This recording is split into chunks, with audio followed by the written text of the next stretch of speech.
What's up? Oh, Trudy. Wayne Trudy.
Yatesy, mate. Yatesy. Should be burying that son.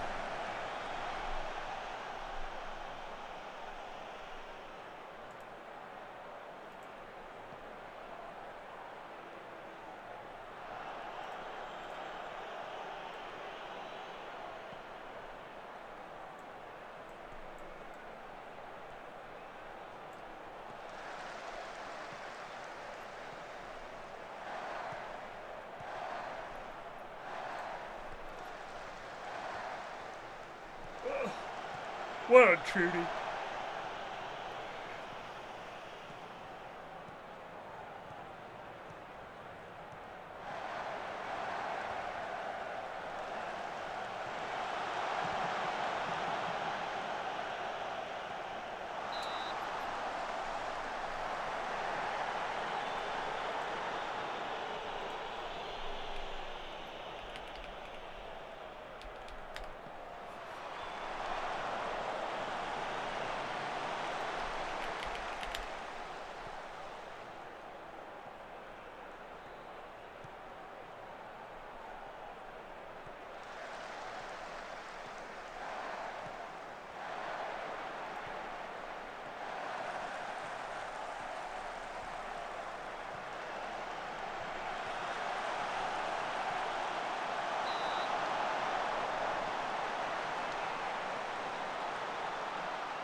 Oh, he's back, baby. He's back.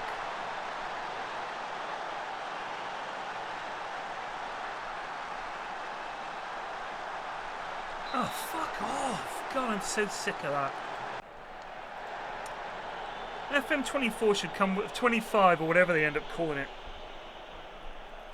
Should come with a thing that lets you turn off all this VAR wank. Just don't even show it as a highlight. That is some kit for Brentford there.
What Easter Bunny?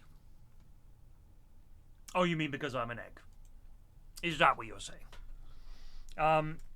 We are in the year 2525. No, we're in 2047.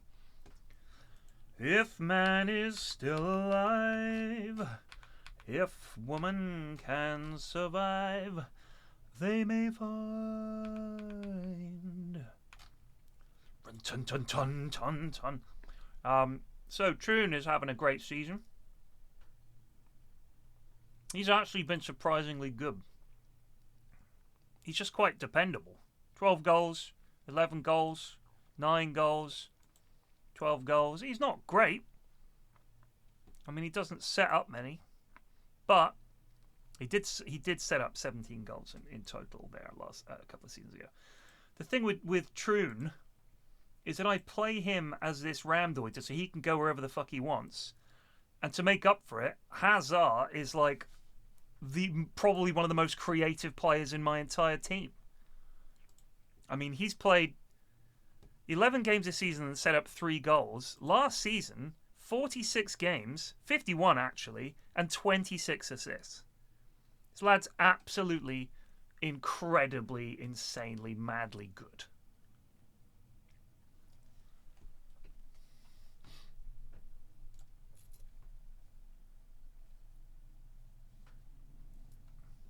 Huzzah!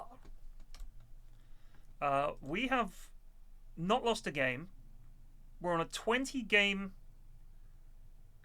goal difference already. Man City are probably the trickiest team for us, as are Arsenal. So, I mean, honestly, we've got a 9-point lead over Man City after 7 games. That's pretty crazy. That's been our season so far. Please don't come crashing down. Please. Newcastle is seriously struggling. Fuck, I can't speak today.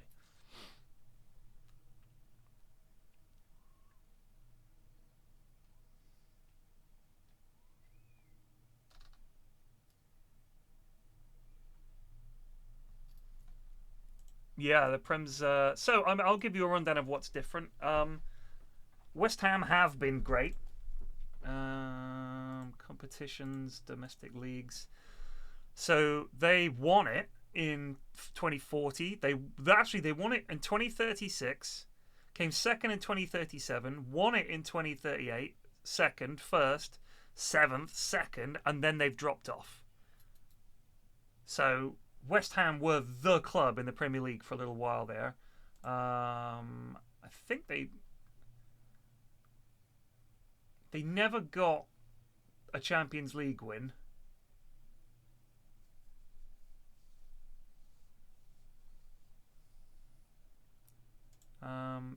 But yeah, they've been pretty good. Newcastle were also one of the big teams. They won the Champions League in 2033.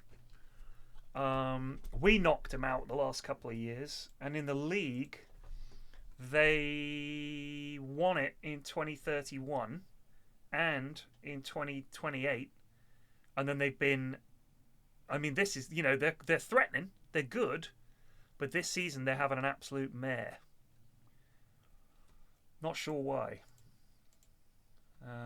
Fleetwood are indeed in the Premier League and have been there for 4 straight years now. They did drop down.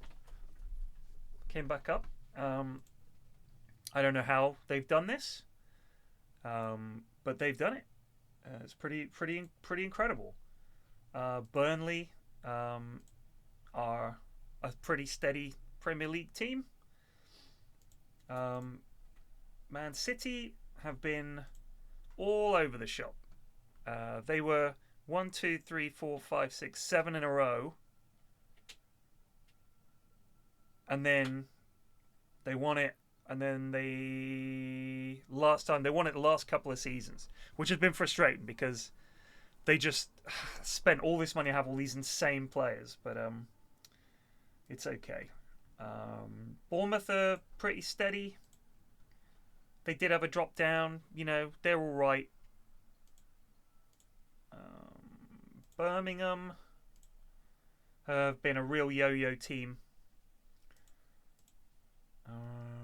Liverpool have done absolutely fuck all. So 2025, they have not won the Premier League since I've been playing this game, this playthrough. And anytime they get into the Champions League, they don't get that far. So Liverpool are kind of screwed. Everton, oddly enough, have been a pretty steady side, but they've always sort of like had a good start and then buggered it up. They haven't really done much. Man U have done nothing. Other than they did have one random win where they were suddenly good again for one season, but they won it with 81 points, which isn't great. In fact, what was the Premier League like? And then this was before my arrival, by the way. I think. Yeah, this is in the 2030s, so yeah, they just had a good season, I guess. But then they've just been, I mean, look at this. 11th, 10th, 12th, 11th, 13th. They're not a top side anymore. Fulham have been a very, very scary side. Consistently top 4 or top 6. And in the Champions League, we beat them in the final last season. And they made it to the semi-final as well, so they're pretty good. Fulham are pretty good. Wolves, I would guess, yo-yo. No, they went down once, twice actually, so pretty steadily boring. Villa become a yo-yo club. They start off not mid-table, and then they just never get really into the top until they get relegated from time to time. Chelsea have not really done a huge amount. They did win 2 titles. There we go, but that was over a decade ago. I must have missed that.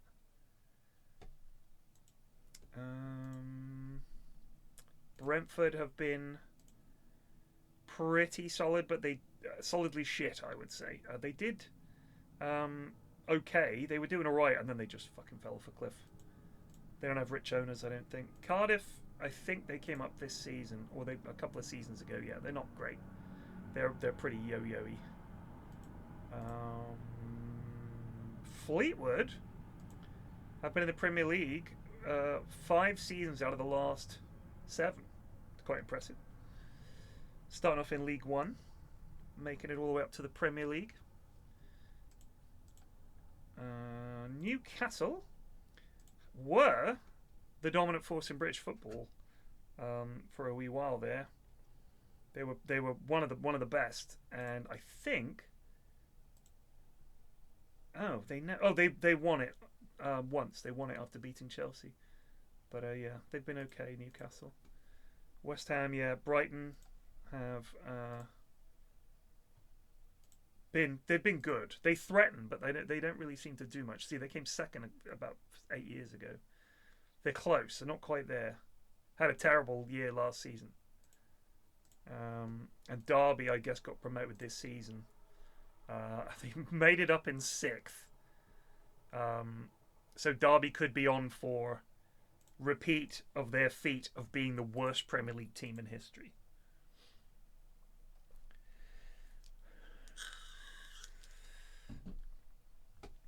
In terms of other leagues throughout the planet, let's look at France, which may surprise you. Rennes have become the most powerful club, routinely getting to the latter stages of the Premier League, of the Champions League, yeah.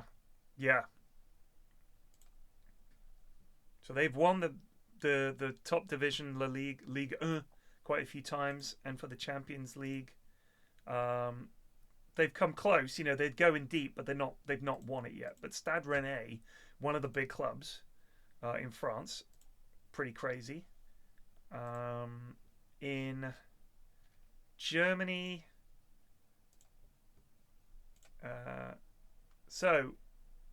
I was at Bayern for 4 seasons, and I won the league there 4 times in a row. But then look at this. Hoffenheim and Leverkusen have started to get in there. And Bayern, where are Bayern in the table here? Holy shit, they're in 12th. Wow. What happened to Bayern? These are a lot of my lads. Actually, these are not my lads. My lads have all left. This is one of my lads, Ayrton Roth, now 34. Simone Scotta, 34. Diego. How old was Diego? 34. Dusan Kovic, 31. What a player. What a player. Tress, 32. He's been a fucking legend for them, I bet. A Flax signing. Terrific player.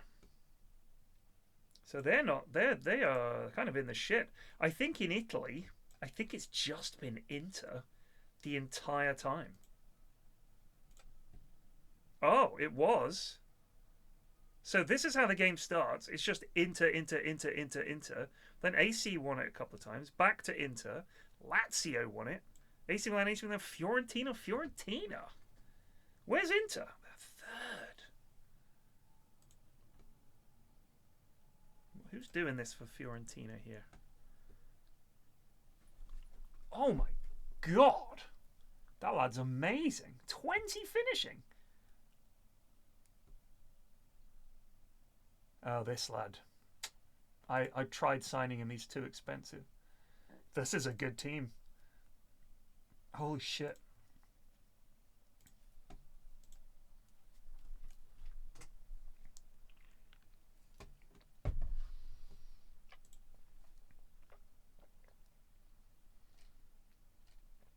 So, PSG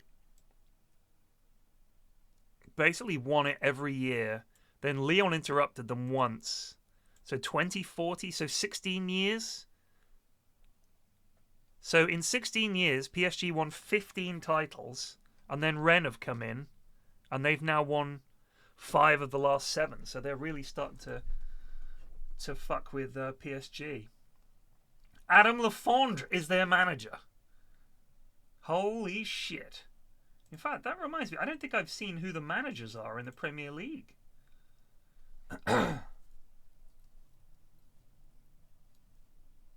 Me, obviously. Alvaro Arbeloa. Darren Fletcher is the Wolves manager. Jacob Niestrup is the Arsenal manager. Surprise Dlamini is the Villa manager. Gino Infantino is the Birmingham City manager. Gabriel Bollicker is the Bournemouth manager. Fatih Bektash is the Brentford manager. Cameron Campbell, Brighton.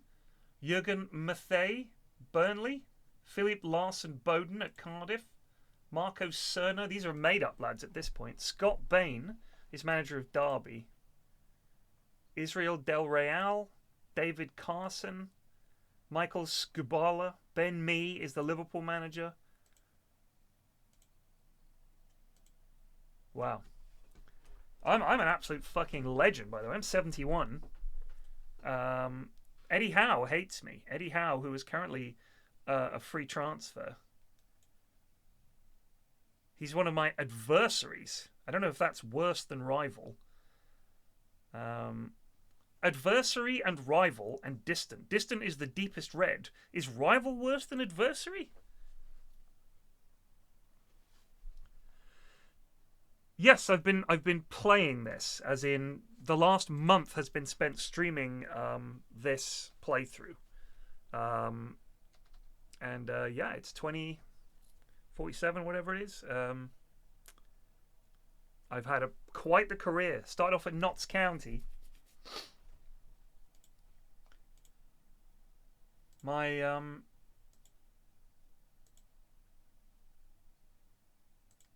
I was at Notts County, they fired me. Then I went to SC Ashdod, Union SG, Perugia, Hammarby. That's when I started to win things. Alaves, Then Bayern Munich wanted me, and we won stuff with them, but we never gave them the Champions League, so they got hacked off. Then I went to Bournemouth, and we kept Bournemouth up, took them up to 9th, and then we finished, and I was like, well, there's not much I can do with this team. We've got no money. Our best players are old. We can't get any good youth teamers in, and I haven't got time. And then Spurs offered me the job, and I was like, you know what, sure. And then we won 4 titles in a row, and we've won the Champions League and all the rest of it. We've won pretty much everything, but everyone's pissed off that we didn't win the league the last couple of years, and a bunch of the players came to me and bitched about it. So I have to win it this season. So this is a show called Airline, which was a UK show. The year we won Thursday. I think it's set at Stansted Airport. This time, things are really taking off. Good lord. Good heavens! 5. Cool, I just think. All right, no problem. While Verity may accept she's missed her flight, her dad has other ideas. Sorry, excuse me, can I just interrupt a moment? My daughter has to go to Edinburgh in 10 minutes. You're saying she can't get on the plane? No, sir, she can't. She's from Australia. I've just come from the Belfast City Airport. I insist that she gets on the plane. She can't get on the plane, Is there sir. somebody else to speak to? You can speak to my supervisor. Where are He'll they? say exactly the Where are same. Jan 2, team leader Stuart. And they're saying we can't get on the bloody plane. The plane hasn't left the tarmac. That doesn't go on in any other airport in the world. If you're there, they make sure they stop the plane until such times as you get on the plane. That's not true. But I will say EasyJet are absolute cocks. You have to be there, I think it's 45 minutes before departure, or they will not let you on. You can't even rush.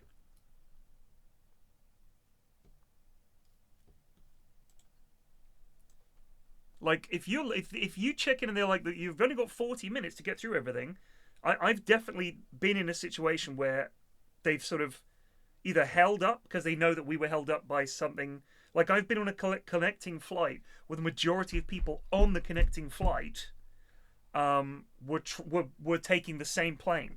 So they waited for us because it was the same airline. And I've also seen people get on, like, last second. So, I mean, he's talking arse, but with EasyJet, you have to be, like, so fucking early. And even if you're there and there's the plane and you're here, they'll be like, no, you can't board, sorry. It's because they pay such a small amount to be, like, you know, an airline that they have to, if they don't hit their window, they are fucked. So they're like, we're leaving. Hi. Look, I just want to protest. My daughter's got a flight to Edinburgh. It leaves at 11. We got here at 1:45. We went to the city airport by mistake. Right. We've done a million miles an hour to get here. Right. I insist that she gets on that flight. So you realise you are 15 minutes late for the flight for the agreed time?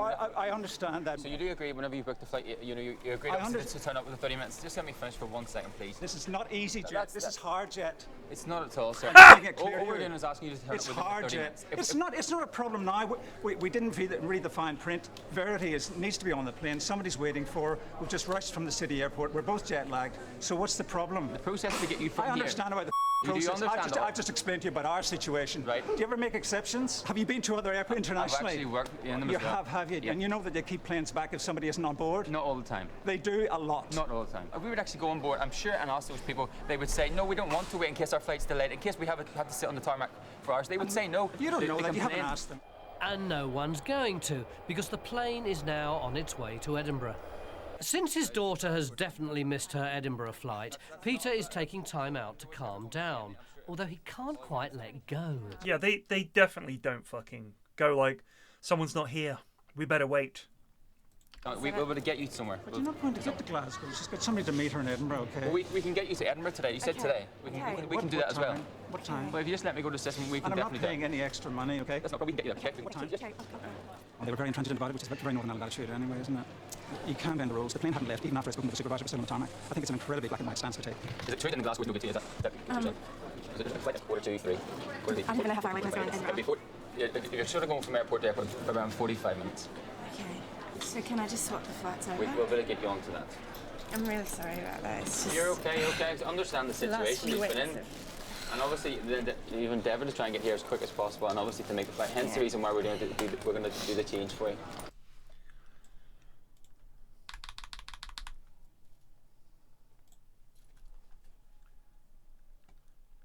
waited. I have been on a plane before where something's happened and they've held it up to give people a chance to get there. That was like a legitimate problem. Do you know what I mean? Like they're like, I just want to get on the flight. We just need a little bit of time or whatever. And they've radioed and said, can you wait for one more? And they will hold the gate, and people will like run on. That does happen, but it's not by default. Oh, you didn't turn up for your flight? You turned up 15 minutes before departure? Sorry, that's ridiculous. What's happening? I'm going to go to Glasgow because Faye said she could pick me up from anywhere. The father wanted to communicate everything, i.e. by shouting or anything, and insisted that his daughter was allowed on the flight. Once we spoke to the daughter, it was a completely different story. She had the reverse role. She was listening to what I was able to say. In Luton, pilot Adrian Johnson has organised a romantic trip to Paris for his wife Rose's birthday, but he hasn't told her he's also invited a few friends. We're all gathering together to celebrate Rosie's 40th birthday, and she has no idea that we're here, and so we're all hiding because she's gone through to departures already. By the sounds of it, she is going to be genuinely surprised. I hope so. Eiffel Tower, Arc de Triomphe. They're boarded at the back door. We'll be boarding at the front door, and then at some stage during the flight, I'll find a reason for Rose and I to go to the back of the aeroplane, and the rendezvous as such will take place in flights going across to Paris. But airline regulations mean that some of the surprise won't make it past check-in.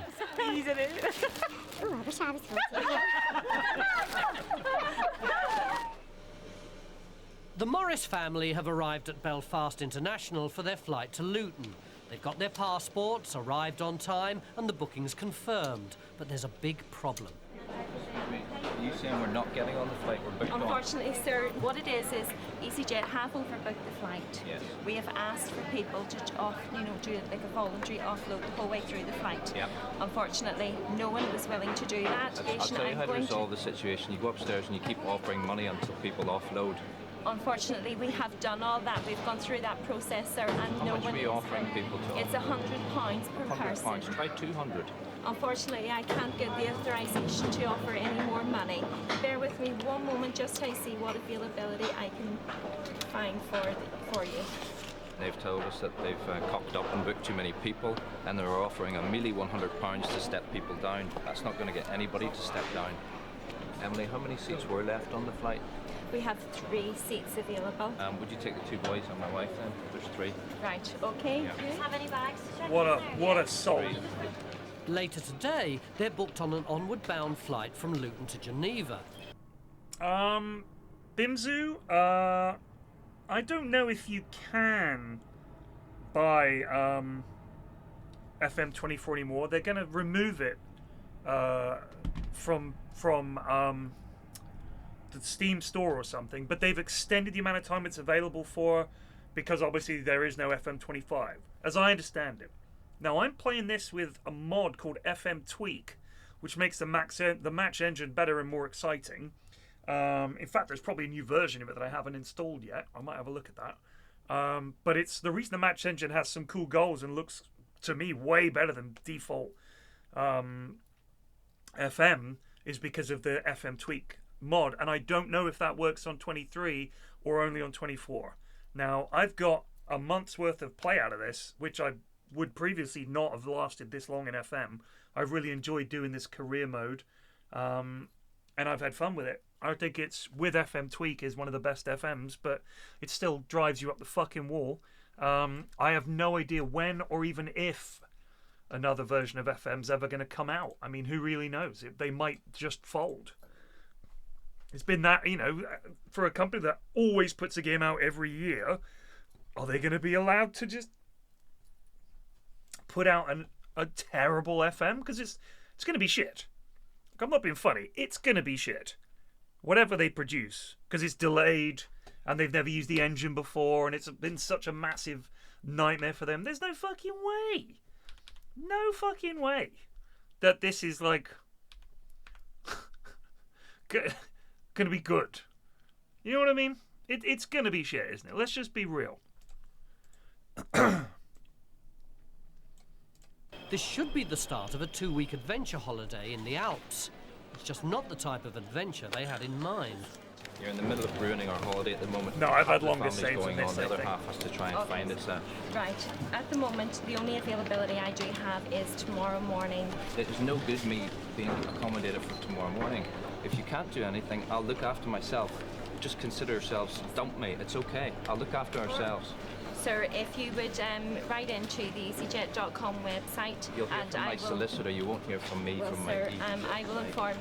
How inconvenient is this? There's a family of 5 checking in for a Pursuits holiday starting in the Alps tomorrow, and we can't get more than half of the family in the way, and the best that they can offer me is a goddamn flight out tomorrow morning. I think you can probably guess. You go, love. I'll find out. Right, you guys look after your mum. I'll see you in Geneva. Are you taking all the luggage? With Mum and the boys on the flight, Kenny now has to find a way out of Belfast for himself and daughter Roxanne.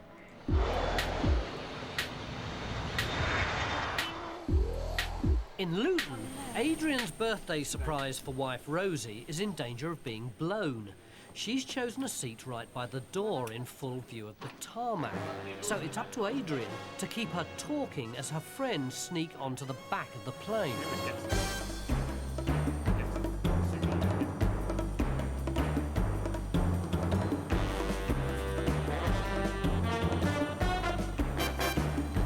Safely on board, all they have to do is remain inconspicuous.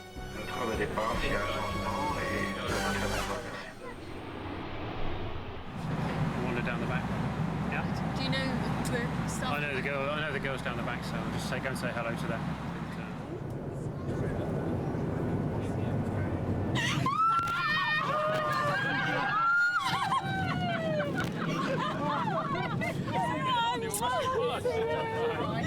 I saw Marcus on your and that's for the people, but we weren't allowed to bring it on with Julian. Good idea, though. Fantastic! Blown away. It's fantastic. My friends and a fantastic day out, hopefully. Oh, damn. Cheers, Rosie. This is the longest I've ever had a save in FM. I just checked. I did one before, and I had a blog about it, and it was 12 seasons. And I took Bournemouth from League One to winning the Premier League and the Champions League.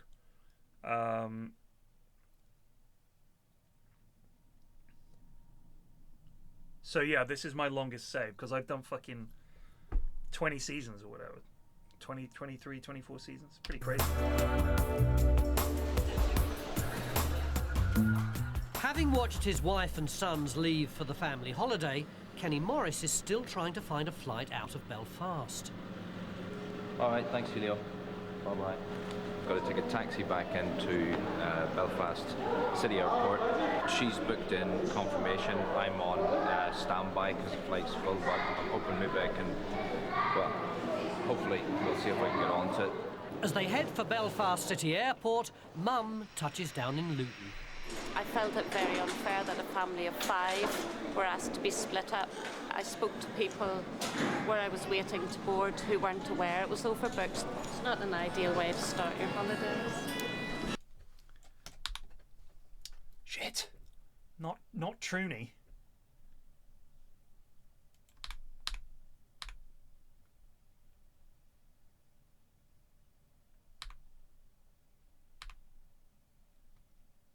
Newcastle makes 6 of the England team. It's pretty cool. Jack Lord. It is I, Jack Lord. Imagine being 16 years old and worth 12 million quid. No wonder these lads, it all goes to their head, you know?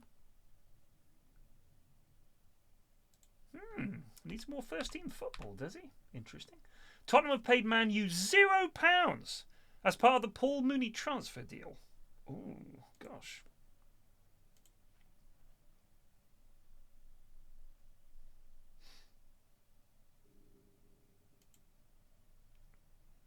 How do you find clauses? Oh, I don't fucking care. Excuse me. Hello? Hi, darling. How you doing? I'm all right. Yeah, are you flying now to Heathrow, Kenny, or this evening, or when? This evening. Roxanne's confirmed on the 7:35 flight this evening. I'm not confirmed in anything, so it's still in the lap of the gods stuff. So we'll see how it goes. Okay. Okay, darling. Take care. Love you. Bye.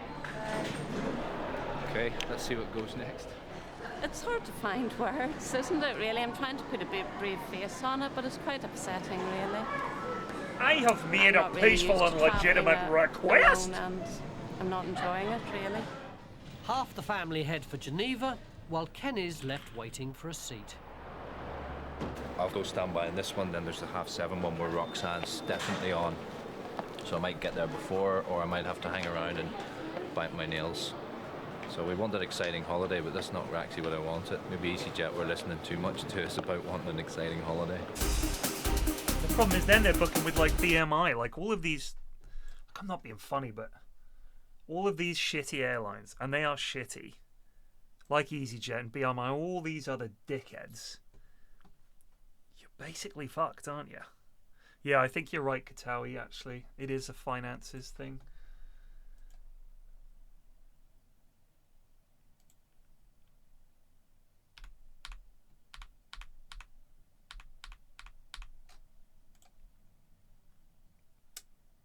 Finances.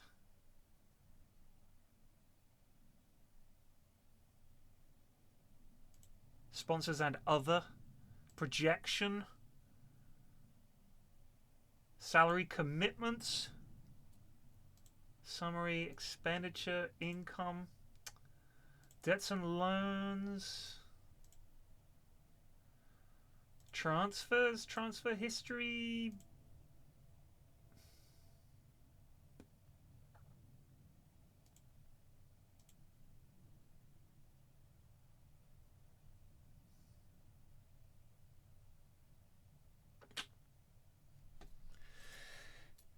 Clauses in the top under transfers. Okay. I missed it. Apologies.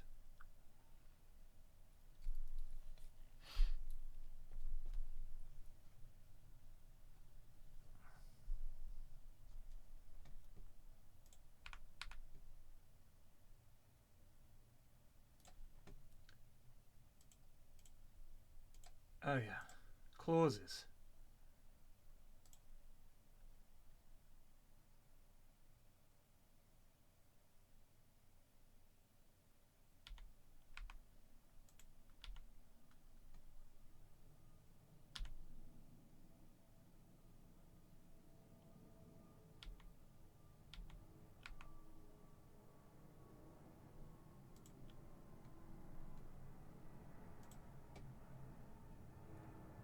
Yeah, I remember this lad. Thought he'd be good. He wasn't good. Luton's been transformed from airport to theatre of dreams with the arrival of England's most capped footballer, Peter Shilton. Good effort. Dickhead.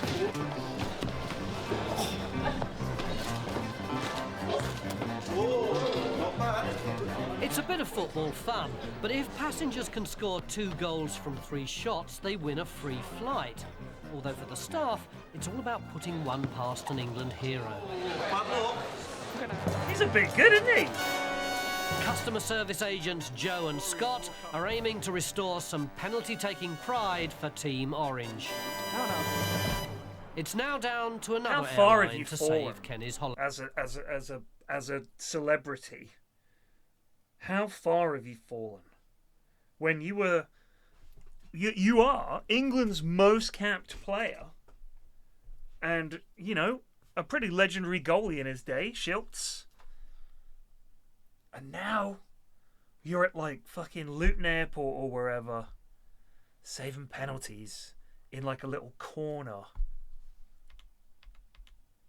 Just a little boxed off corner where they've got like spare stuff that they've stashed there. And there's this bored looking photographer. And there's Shilts saving penalties from just passers by. Sad, isn't it? Holiday. I need you to keep your luggage with you because you're on standby. Okay, what time will I come back? 5 o'clock, please. Have you seen? Hold on. It's now down to another airline to save Kenny's holiday. I need you to keep your luggage with you because you're on standby. Okay, what? These things, nowadays, there's no peel off. You just push it together and it sticks. How's it do it? How's that? What? It's not, neither side is sticky. You feel it feels normal. You push them together and it's sticky. What's going on? Time will I come back? 5 o'clock, please. Sweat it out. Don't know. Yeah, it is, man. If he doesn't make this flight, his adventure holiday will have started and finished in Belfast. They told me to come back at 5 o'clock. Right, Mr. Morris, we'll just double check for you. Oh, they're in Belfast. It's all in there. You got it? That's fine. All right. Well, I'm confirmed. I was on standby for them. I explained the story. So that's me, pretty much there. I get my backside to London with my daughter. We'll find a hotel there tonight, and we're confirmed on the 7:25 flight out to Geneva. It's cost them over £1,000 in new flights, but at least they're off on holiday. Fuck off. Never fly easy. It's shootout time in Luton. For Scott and Joe, pride's on the line. Right, Ewan, you've described what it looks like. That's not new information. I mean, you've literally described what I said it was. Like, how is it? You stick it together, it's not sticky plied, blah, blah, blah. I want to know how. How? What is it? What's going on? And a little bit of money. Joe won't stand a chance. No? Joe won't get. Couldn't you put that stuff on like a seat?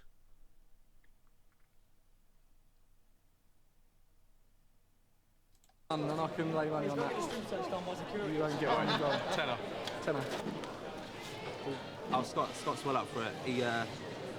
He's been watching the videos and everything.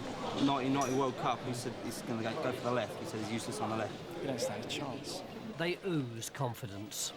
Oh, shilts. They're just booming this ball point blank in an old man's head. There we are. Good lad. Okay. Good luck. Bad handshake.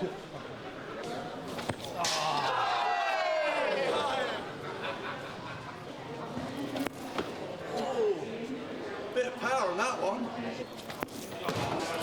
Shame. Schultz 3, EasyJet 0. All right. Is it me or is that one of them foam balls? With no goal scored, it's Scott's last chance.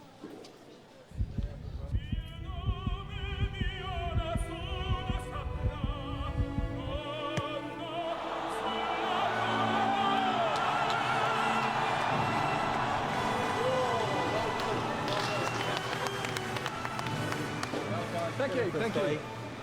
Yes? After the birthday bash in Paris, there was an even bigger surprise on Fuck the way off, home. Redless. They missed the flight and were left stranded overnight. Wait, not the lad and his daughter. Schultz 3, EasyJet 0. All right. With no goal scored, it's Scott's last chance. Sorry, I forgot that when this is 9-hour vid, so... Yes? After the birthday bash in Paris, there was an even bigger surprise on the way home. They missed the flight and were left stranded overnight. Idiots. On-board airline, Coronation Street's Nikki Sanderson reveals what she doesn't like. Just putting it in my mouth, I just imagine it going across my path, you know, and leaving that slime thing behind it, and oh. And one passenger tells us what she really can't stand. Forget EasyJet, they're the worst company in the world. They're just standing there smoking in the airport. That's the way it used to be. You just had a section. Anyone remember Gatwick? The smoking section was just in the middle of the fucking lounge area. All the restaurants, then there's all seats, and in the middle there's a smoking bit with just a big fan thing. The whole place stank of cigarettes, as you'd imagine. God. Just smoking anywhere. Mrs. F just got back from Japan. She said, you can't fucking smoke anywhere. Not on the street, nothing. You've got to go to like these special designated areas, and most of them are like a tiny cupboard. Though she called it the cupboard of shame, where you had to go and smoke in there. Whoa! Come fly with me, let's fly, Satan's airline. let's fly away. What do you think she means means when she's talking about slime. When she's talking about a snail in her mouth. There's a bar in far Bombay. Come fly with me. Let's fly away. Liverpool Airport. Not the most glamorous place in the world. Sorry, mate. Except, of course, for today, with the visit of Nikki Sanderson, otherwise known as Coronation Street's Candice. Nikki has given her day up to raise money for charity on the morning flight to Paris. And like most people, she just loves her passport photo. Do not show my passport picture. No, it's terrible. Can I just flash it at you instead? Oh, that's bad, isn't it? Right. Please don't. I've done it. Don't show it to them, though. I won't show it to them, no. That's a fucking shocker. It's terrible, my passport shocker. picture. Yeah, you're boarding on about That passport 7 from gate 16. Enjoy your flight and hope everything goes well. Oh, thank you. Oh, that's mine. I'll hide that. Thank you. Thank you. Take care. Thank you. Not left anything over, Carol. I look like I should be on bloody Mork and Mindy as one of the aliens. It's horrible. What do you mean? What aliens from Mork and Mindy? What's she talking about? Mork was the alien. Ugh. Luton Airport. Outside a calm summer's morning, but inside the terminal, rebellion is in the air. We've been on the road now for 23 hours. Thank you, EasyJet. You're absolutely wonderful. Did you come across to Smoking in the airport is banned. But passengers Maggie Panter and Chris Varian don't care. Their flight from Malaga has been diverted to Luton, and all they want is a promised taxi home to Nottingham. Maggie and Chris are determined to get their taxi home, but the crafty cigarette she's concealing isn't going to help their cause. Madam, you can't smoke here. Don't start there, so just leave it out. Just leave it. I don't care if they take me to prison. You can't get an aeroplane here either. I'd rather be in prison. Yeah, you can't get a taxi home like we were promised. Call for security. They've landed, they came in front of me. They've landed from East Midlands. They were supposed to go to East Midlands last night, but they've been cancelled. They're coming here. Well, you're having to get me. Call security. Call security. I don't care. I'm not having a go at you. I don't care if you call security.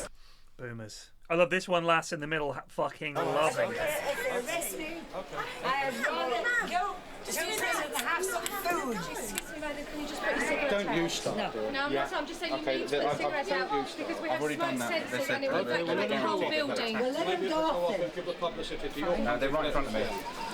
I'm on the sound. Staff there had asked her to put the cigarette out. Obviously she is annoyed and she wasn't very happy that they asked her, but it's a case we have smoke detectors above the desk, and if we'd had to evacuate the whole building, the airport wouldn't have been impressed just because of that. Get this, EasyJet, don't do it.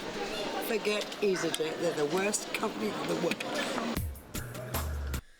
Yeah, they're such lovely people. You know what? I can just smell Farage off them. What's that cologne you're wearing? Smells like Farage by Cuntsy Klein. I don't know. You just know that these people are like r/boomers being fools, r/Karens. Fucking dicks. Once airborne, Nikki and Agent Carol Godby's thoughts quickly turned to lunch in Paris. What do French people eat? Snails and slugs. Oh, I'm not trying snails. Snails and slugs. Had me a bet, actually. Yeah, I did. I said I dare you to eat snails. Do you know what though? If the French eat them, they must taste nice. But I just can't, because slugs are minging. I just putting it in my mouth, I just imagine it going across my path, and leaving that slime thing behind it, and oh. Does she think they eat them live? I'm here today to help out a charity called Whiz Kids, who, like EasyJet, said it was their charity of the year and are going to help them out throughout the year. So today I'm going to start the onboard collection the first time. And it's a charity for like disabled children who need independence by getting mobility. Thank you. Any donations? Thank you very much. Thank you. Is there any donations for Whiz Kids? Thank you very much, sweetheart. Oh, thank you. Thank you. Thank you. All right, thanks. Bye. Take care. The collection complete, Nikki and Carol head into town.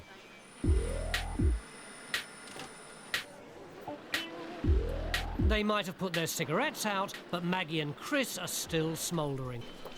With a coach in place and no sign of a taxi, Maggie and Chris reluctantly decide to head home. And for a tearful Maggie, it's all too much.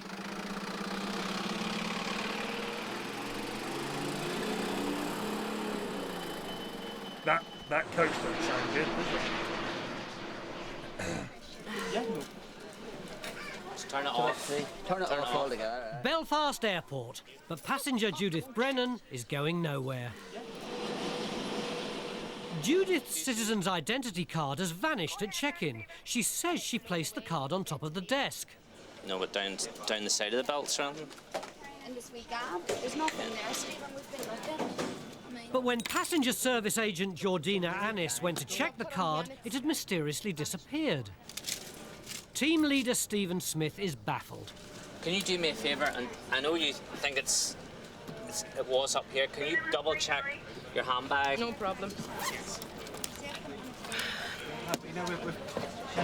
No, nothing there.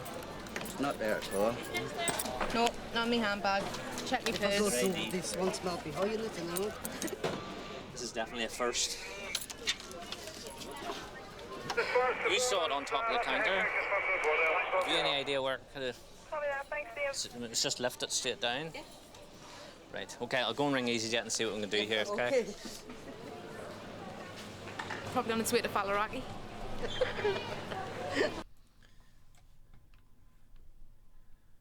I'm so paranoid. I don't take my hand off my fucking passport unless you have to hand it over to them. I'm like paranoid about it.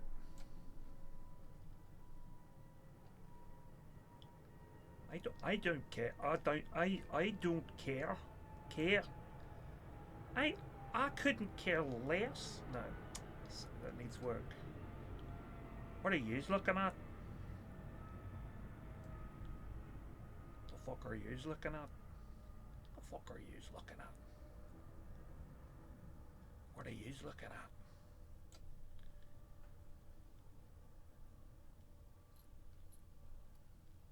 Ronnie Pickering's parents. Luis Fuentes is coming on for Troon.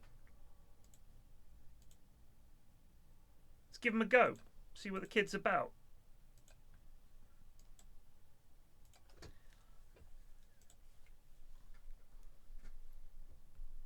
You're pretty greedy for a man who has everything.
Come on, lads.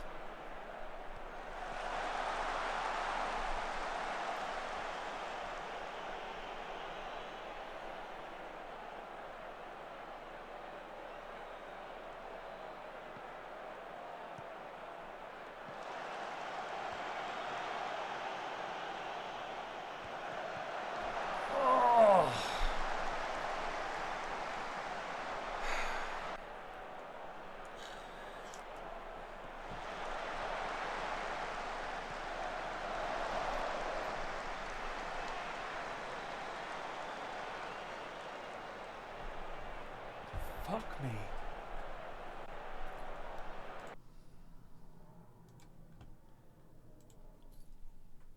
Here it comes. Here it fucking comes.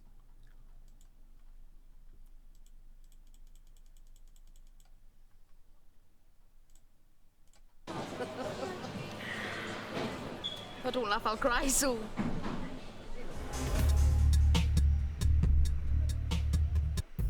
Back at Luton, passenger Thomas Fleming is trying to get home to I'm Thomas Belfast. Fleming. Yesterday he missed his flight. He was told to come back and get a transfer, but there's a problem. But once our flight goes beyond the 2 hours, they're financially closed. We cannot gain access to them to transfer them. So, as they explained to you, we'll have to buy a whole new ticket. Maybe I'll find a new airline. That's fine. No problem. Okay. Okay. To qualify for a free transfer, Thomas should have changed his flight yesterday. 95% of the time they're trying it on because they realise they've messed up and missed their flights. Well, I'm going to look for another airline. Even if it cost me more, I still wouldn't use these today. Like you could rip off merchants. Where did it drop to? Where did it... Well, I didn't see it, so... In Belfast... You know what annoys me, right? Is that companies can get away with saying that's our policy. But what they're really hoping is that you just accept that answer. You know what? It's like the other day. Here, I want to know. Oh, I don't know, Drago. I think the show is basically people are horrible because yes, EasyJet's policies not fantastic compared to a lot of other airlines, but you can get pretty much anywhere for like fucking 10 quid. I mean, I hate what cheap air travel has done, essentially. I think it's really, really been a negative thing for the world, for our economy in a lot of ways, our cities and towns. I think having budget airline travel has meant that everybody goes abroad for holidays way more, and those seaside towns we were looking at couple of weeks ago on Google Maps or whatever, they wouldn't have died. Instead, all that cheap air travel has done is turn parts of other hot countries into tourist zones. And we've spent all that money over there, and all these little seaside towns are just ruined because nobody summers in the UK anymore.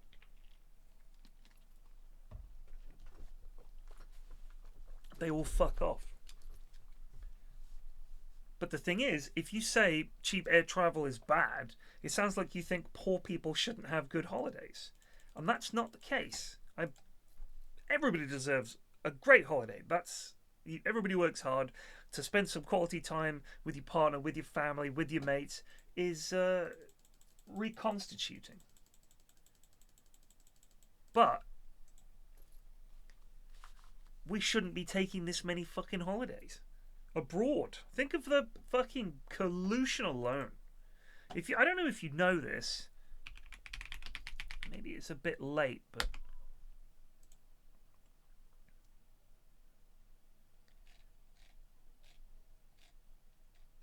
so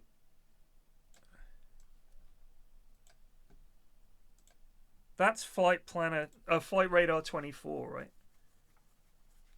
Can you honestly tell me that 1, 2, 3, 4, 5 flights backed up to get into Dublin is fine? That's normal? Look at the air over London. Look at this. And then let's just pan out. This is all the planes currently in the air in Europe. And it's 10 here and it's 11 there, 12 if you go further out. That's not all business flights. Look at this amount of air travel. It's insane. And that's because of cheaper air travel.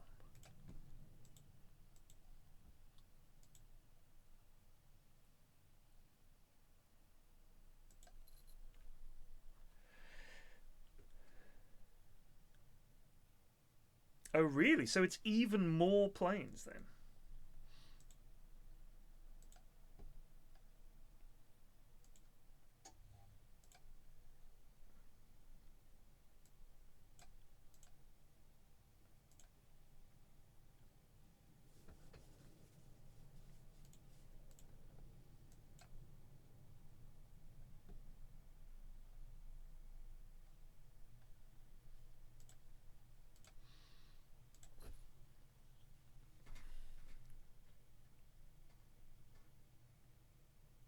ADSB exchange. You know, you can't listen into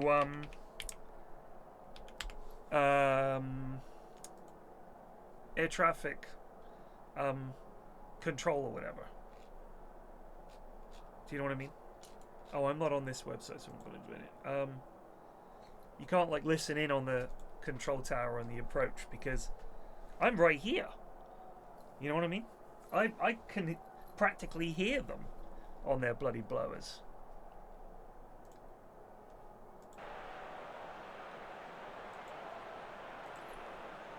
But you can't, it's illegal to have a website that tunes into air traffic controls in the UK.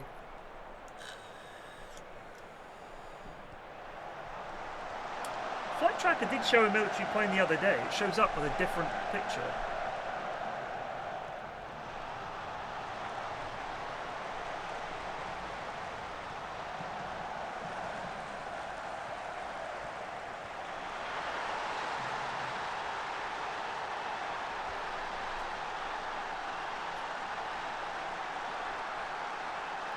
Oh, is that true? So some guy got on the transmit. The thing is, people do covertly record it. Because there's all those YouTube channels where people have recorded air traffic controllers arguing with pilots and vice versa.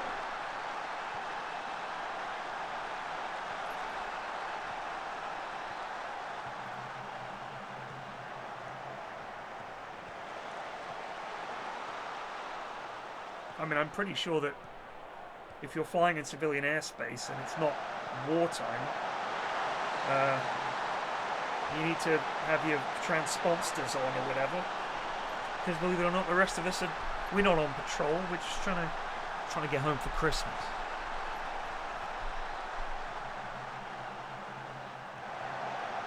No, it's not encoded. It's just fucking sent out, man. Why would they bother encoding it? It's not, I don't think it's not even a digital signal, is it, that they send out? Isn't it just literal radio? Because that way it's consistent everywhere in the world. And you could land your small plane, your big plane, whatever, with a basic radio. I think that's true.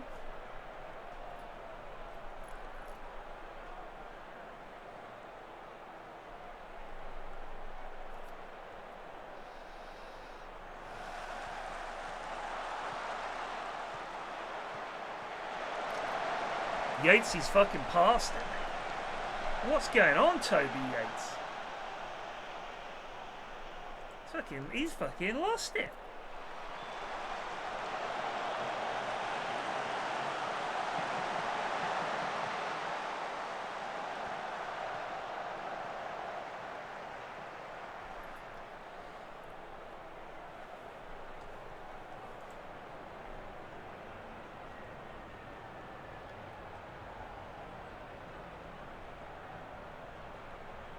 So this is Kim Coates. He's an American-Canadian actor. And the reason he always fascinates me is because he's been in a few movies. He's always a dickhead. Do you know what I mean? Like, he plays kind of a prick. You know what I mean? because he's got that good bad guy face. Apparently he's a really nice guy, but he has that good sort of baddie energy. He, for some reason, in Waterworld, he has to play a character who has a Northern Irish accent, and I just don't understand why you would get an American Canadian actor in and then get him to do a Northern Irish accent. It just seems like such a gamble. It's a hard accent.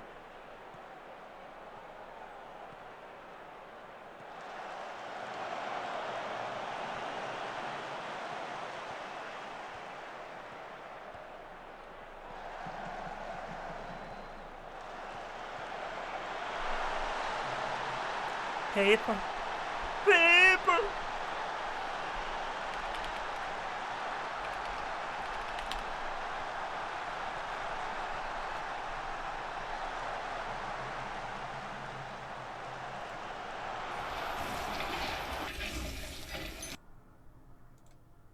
Again, please. How about food? Yeah, food, yeah, that'd be good, eh? I haven't eaten in, well, you know, forever. Which one of you two is a cook, then? Because I usually fall for the waitress. Like you said, I don't have much. Honestly. Oh, yeah. We can start with that wee orchard you got over there. All right, hold it there. We can talk. Fair enough.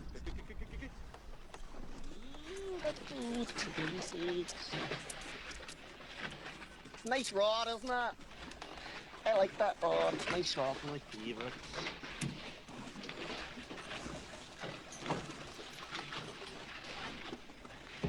Let yourself a wee harm going there now, don't you?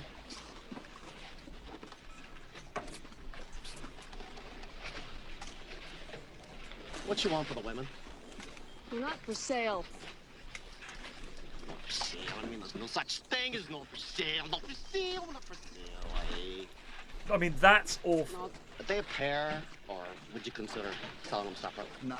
Our business is done here unless you got some resin for sale you can part with. I told you once already, I don't have it. I don't have it. Don't have it. Don't have it. Haven't seen either for trading rumors now. Wait. I do have something that'll make you change your mind. Something you can't pass on. I took it off from the Tola refugee camp. It's the life savings of the entire clan. His accent's all over the place, but...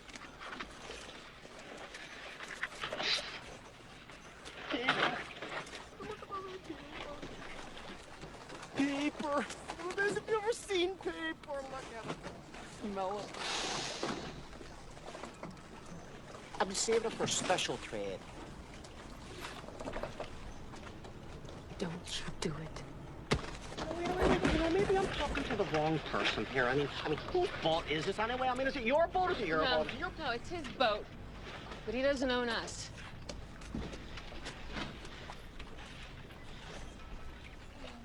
Hey. Half an hour. Half a dozen. Back in a sec.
Oh, thank God. That guy. Oh, thank God. But so why get Kim Coates, an American actor? It's because he's mates with Costner. Apparently they're good buds. Right, I want you to do an Irish accent. And sometimes he sounds like he's from South Island, and sometimes he sounds like he's from Northern Ireland, and half the time he sounds like he's trying to get you to give him the Lucky Charms. Girls with us, you know. Half an hour. You trading or not? Don't. Shut up.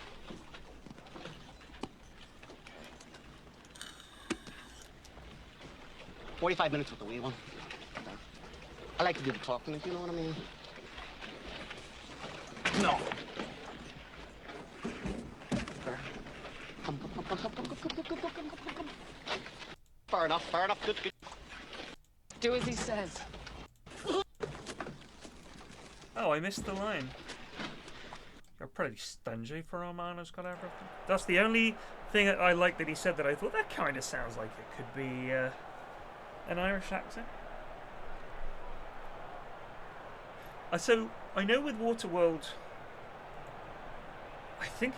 it was a Kevin Costner sort of like obsession, right? Like he really wanted this to be a success. Do you know what I mean? And I think he had a very distinct sense of what he wanted it to look like, and a lot of stuff they had to reshoot because, well, filming at sea is tricky. And so I think a lot of it was probably changed last moment, or they planned it and then in the end they couldn't do it. The whole premise felt so bad, because once you realize how much water they're meant to have there, I mean, you can't make the oilers or the smokers or whatever they call them, the bad guys in this film. You have to make an ice comet of insane proportions. So I wonder what that would do, actually.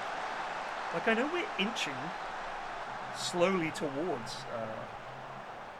the seas rising in like a seriously perilous way for a lot of people, rather than just for some people like it is now. The people on islands. Alright, this isn't happening.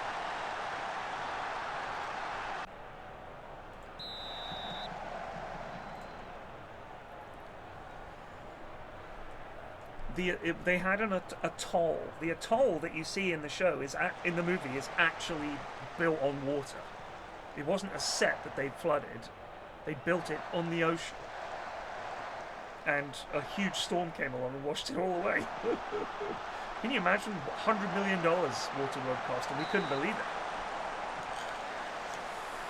Nowadays, that's a TV series. That's how insane Hollywood's gotten.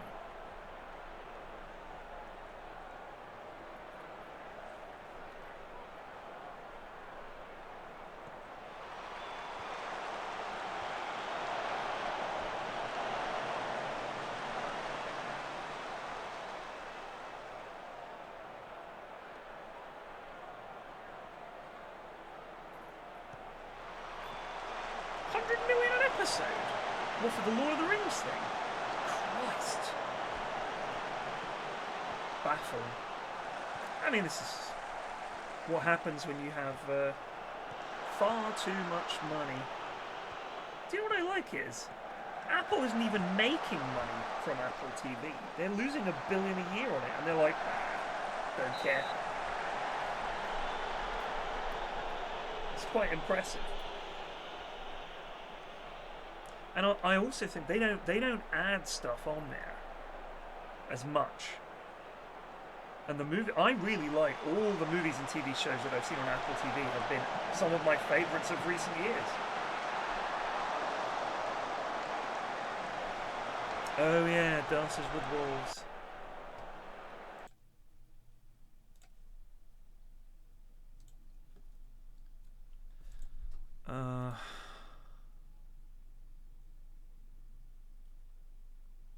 Wait, what was who was I talking about? Which movie star was I talking about?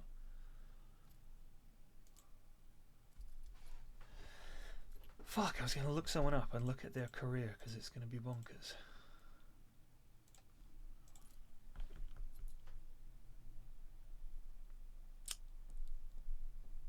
Oh, damn it.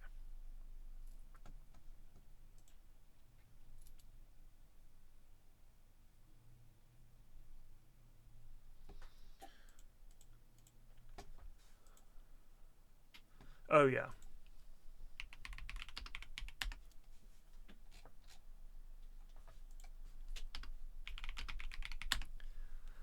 So, Apple TV. Hang on.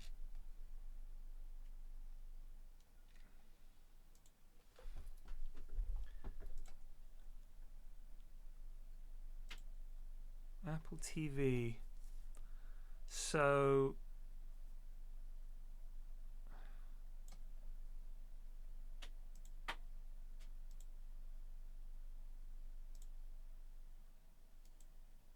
hold on. I haven't watched Your Friends and Neighbors. I've watched 5 episodes of The Studio and I really like that. Severance was a brilliant first series and a good second series at times that came good. Slow Horses is great. Bad Sisters was amazing.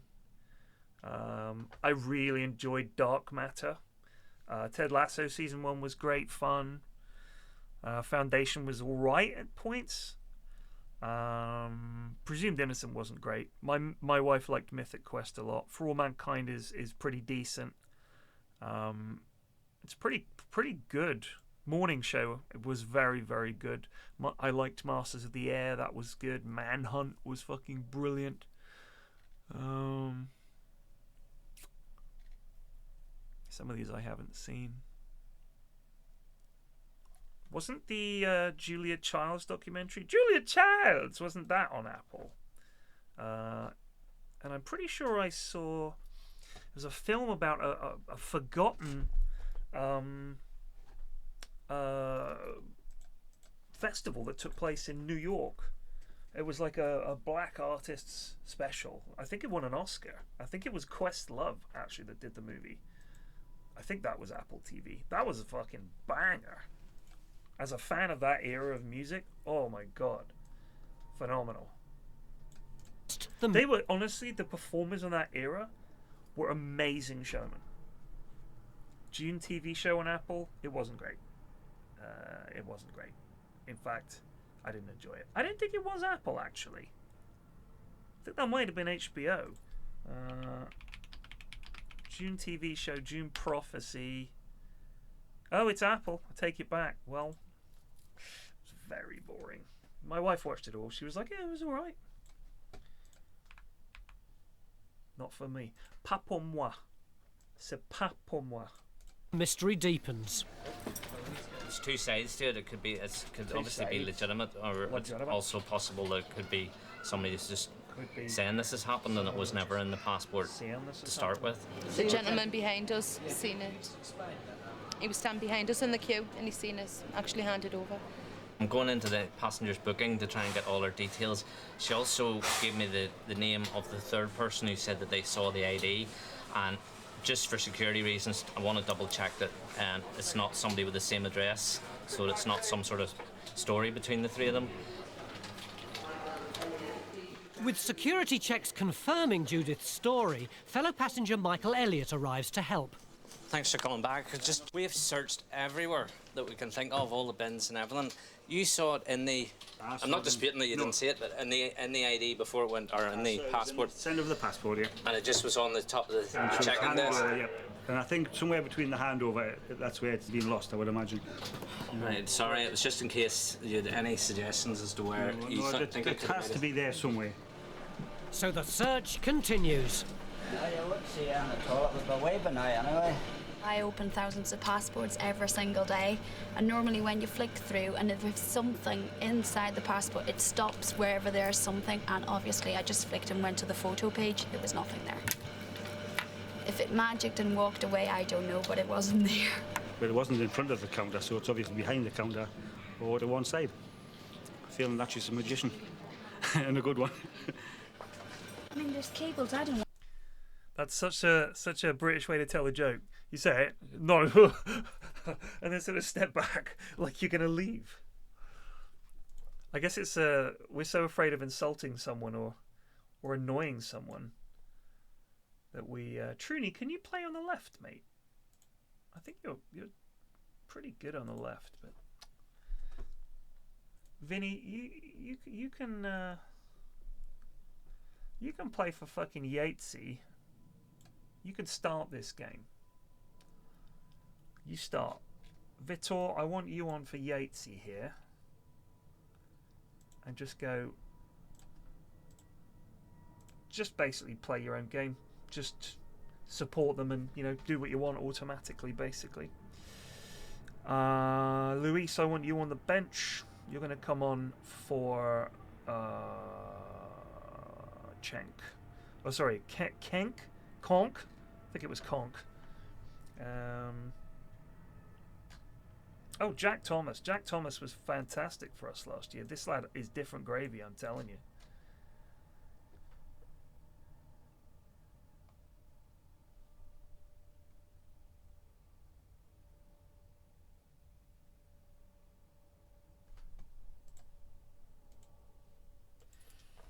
What's up, Digby? Excuse me, sir, but it's time to goose. Digby Tata Muerte just resubbed for 60 months. Sub.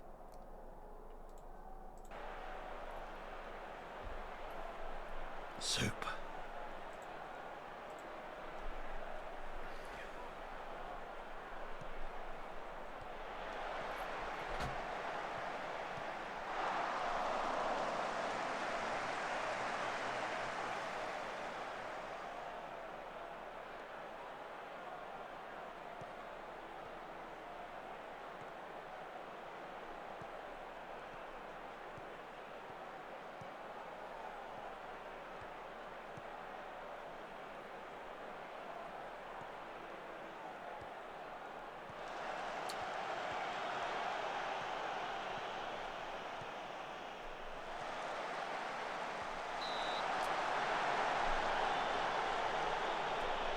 Doing alright, thanks Digby. FM save suggestions. If you want to play in the English league, I'll be honest with you, Notts County was fun. It's a decent challenge, but with good potential because they've got a big ground and the history and everything. You know, it's just kind of like it would be fun to take Notts County and make them great again. But I'd like to do that with pretty much. I would just like old clubs that haven't really either had glory days at all, or they're long since forgotten. I think when I'm done at Spurs, I'll try and get a job at a club that's languishing in League Two.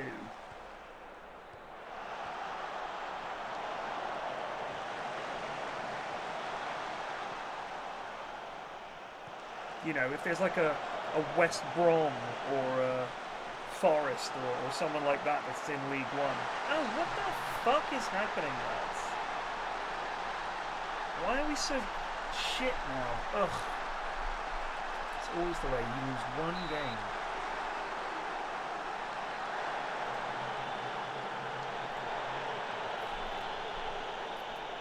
I'll have a look at the leads. Remind me after this game, because I will forget. I'm fucking so stupid. Oh, yeah.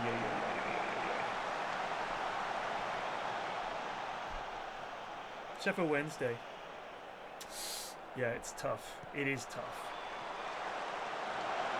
I mean, I played as Bournemouth most of the time whenever I've played this game. And historically, that's been a very tough thing. You got nothing. And in FM, there's a hidden attribute, which is the maximum possible population in your stadium. And when you grow every year, you grow a little bit of your fan base. But there's a hard max that I noticed in the database if you look up a club.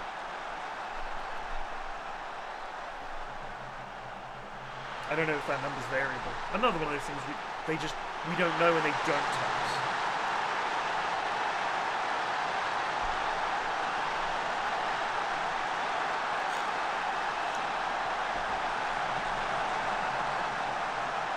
Bit of pinball there.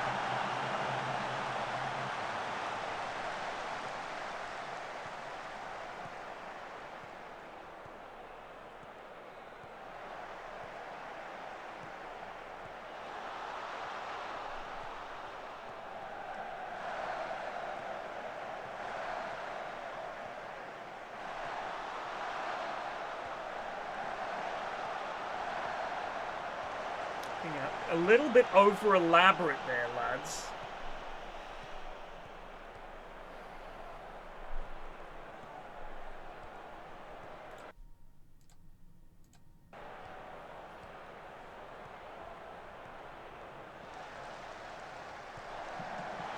Oh, truly. Toby, I agree, mate. I fucking agree. I've been saying that for years. It's this paranoia that exists amongst old game devs that someone out there might cheat on their game.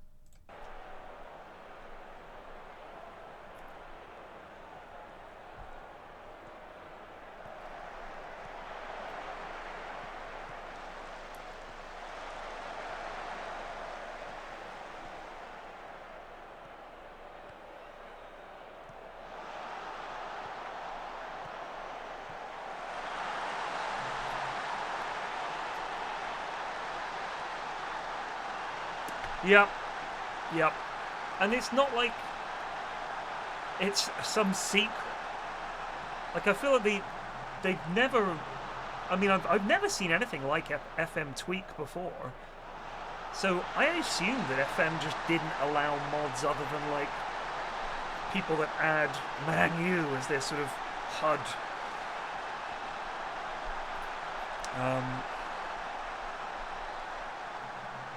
But I don't remember them having mods, and this has been a great mod.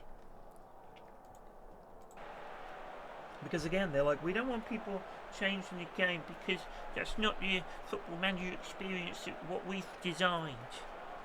Cares, mate. It's a single player game. They paid their money for it. Let them fucking play. Sometimes you want to... I've done things like put Lionel Messi at his peak in a League 2 team and made him 20% loyal, no ambition, no greed, none of that, and he just played for this League 2 team. I can't even remember who it was. Every club in the world wanted him.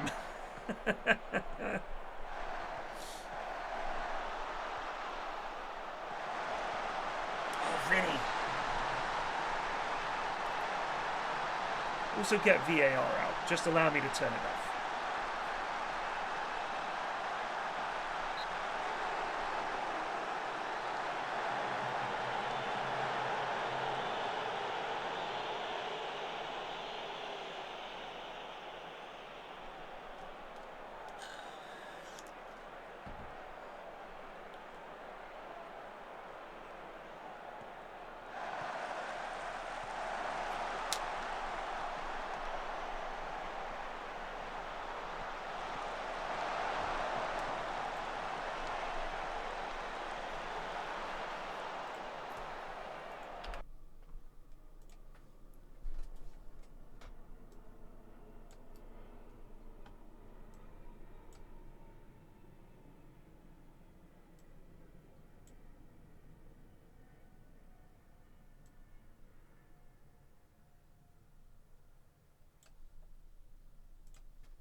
It is completely wasting time. It's like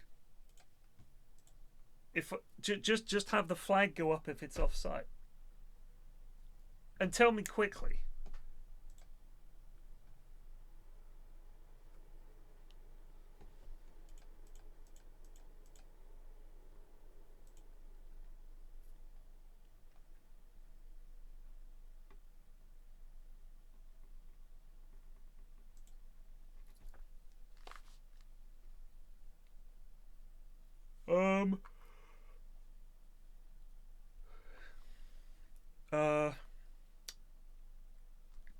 No matter what, never blame each other for the shitty day you're having with the baby. And always, always, always just be there to let the other person vent sometimes. You know what I mean? You just got to be there for each other. You've got absolutely got to be there, because it's very, very hard work and terror, because you give so much of a shit about it, right? Like, it's just a terrifying job that doesn't pay you any money, and someone's life, the most important life in the world, is it literally in your hand. And you're like, oh my fucking god. So that's going to overwhelm you a bit. And the dread that you'll feel sometimes, your brain will tell you, oh, we shouldn't have had a baby. And then you'll feel guilty for thinking stuff like that. Or like, this is too hard. I remember when my wife went into labor, when it was getting very serious, she was like, I can't do it. I cannot do it. And the nurse was like, well, it's happening one way or another, love. And she was like, no, I can't do it. I cannot do it. Just that level of insanity will always happen when you've got little kids and no sleep. And believe me, especially if your wife breastfeeds, which I fully support, I hope she does. If she can't, don't put any pressure on her. The NHS does enough of that bullshit of pushing women to breastfeed even though they can't, and like guilt tripping them for it. A couple of my mates' wives had terrible experiences with NHS midwives having a pop at them for essentially not being able to breastfeed. Because as much as it's easy to say, oh, these women don't want to breastfeed, they're lazy, they are missing out on such a powerful bond. Because I tell you what, I can't imagine what it must feel like to have fed my child for the first 6 months of their lives. That bond is crazy. And you're just there holding your baby, and you're just burning their image into your brain. But you had to do this an hour ago, and you were just getting off to sleep. Or it's every half an hour for 4 hours. Mrs. F did that. She looked like the most tired I've ever seen someone look.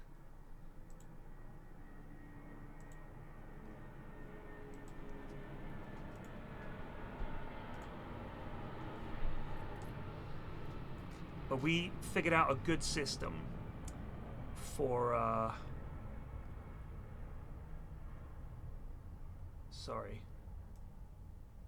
managing trying to get some sleep for her. And what we did was, we figured after a while that whilst we did enjoy the breastfeeding and everything, and Mrs. F was finding that really wonderful, and she felt very close to the baby, even though that was all well and good, it did mean she never got any sleep. Because when they're very little,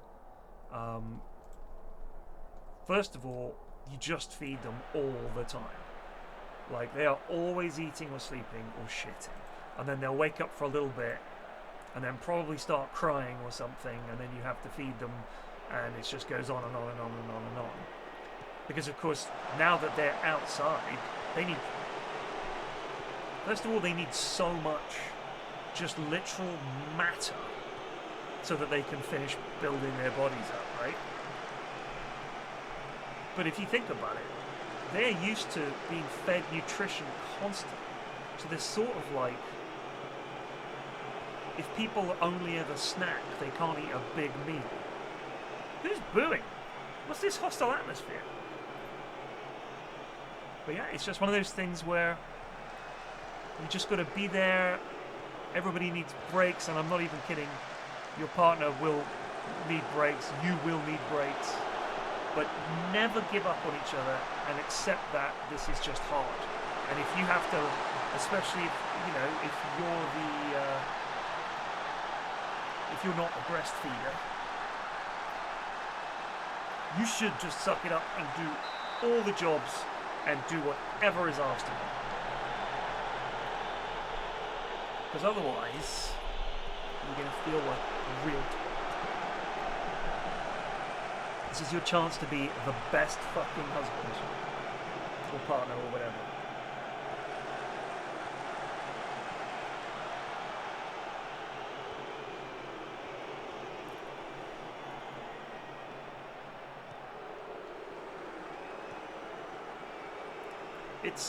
It is scary because it's changing your life, right? You're gone for 13 or 14 hours a day. Do you have other family in the area that can be there for her?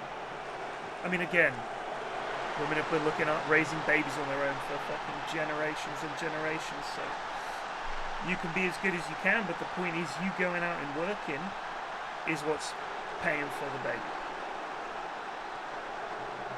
That should, honestly, she'll be fine, mate. If she's got family and friends around there, 100%. 100%.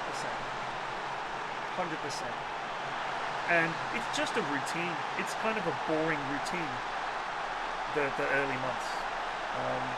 But it's obviously worth it and lovely and fun. And genuinely just absolutely some magical memories that you will cling to forever. I loved being a stay-at-home dad. It was some incredibly dull but very happy times. I just dedicated years of my life to being there for my kids. I have no regrets whatsoever about it. I don't care if I could have had some better, fancier career or whatever, or, you know, I don't know, fucking spend more time with my mates or whatever. But to me, looking after them just felt like, is there anything in the world that I could point out as being more important than me looking after my kids? Like, I was the only dad in my area. There was like a couple of us. But most of the dads in my area that were stay-at-home dads were actually just part-time, and their partners were part-time, and one would do the pickup one day, the other would do the pickup another day. But Pure wakes up in the morning, says goodbye to his wife, she's dressed up for the office, he's in his PJs, bit of drool.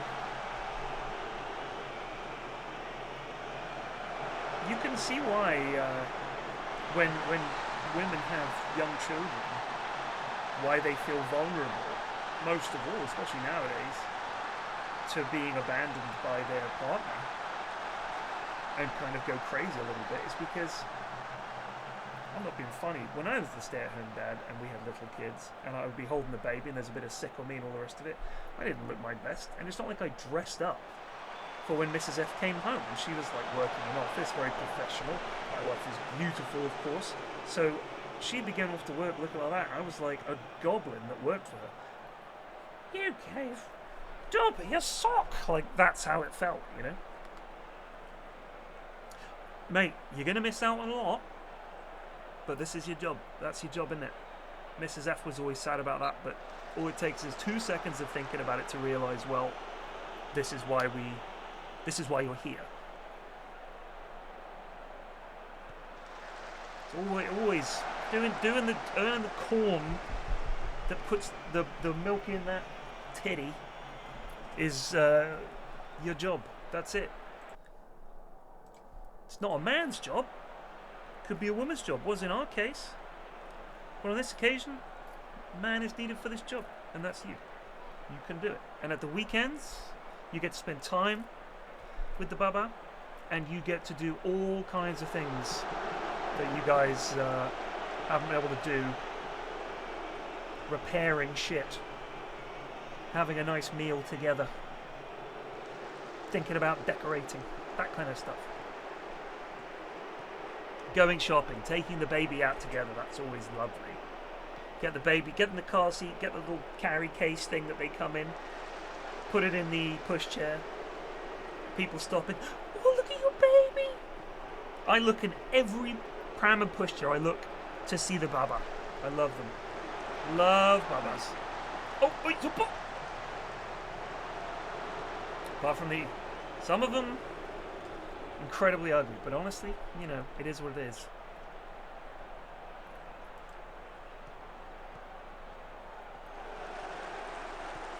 I mean, when my kids finished at their primary school, they had to do like this sort of end of year performance thing, and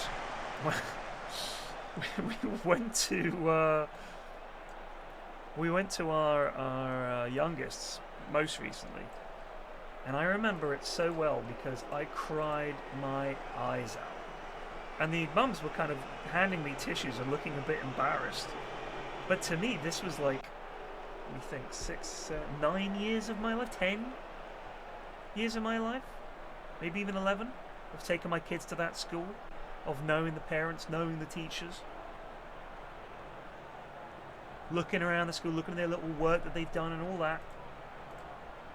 So when they were doing their performance, I can't remember what they sang, but they like hit some absolute bangers. It was like, oh, this is a great performance of a great song, and the timing is perfect. I cried my eyes. I cried 2 minutes in. What's up, Cap? How you doing? I'm still managing footballs.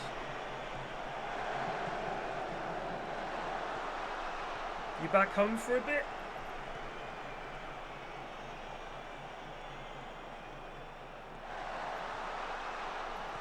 Or is there some Dota tournament somewhere I don't know about? Absolutely, bud.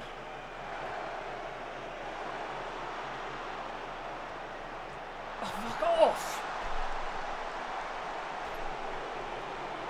Blast? Yeah, I'll see you there. I'll see you at Blast, I'll see you at Dreamlake.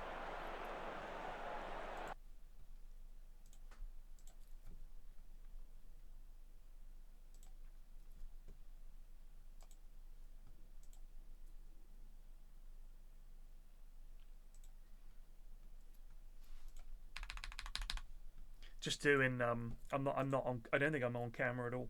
I think I'm just doing interviews and media day stuff, and then like interviews during the tournament, but with a twist. Is it with an audience? Is it like a crowd and shit?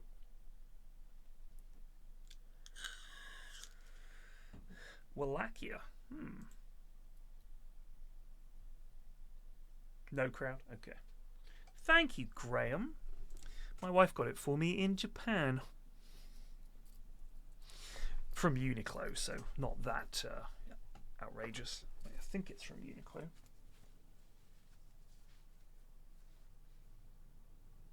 Goo, that's Uniqlo, isn't it?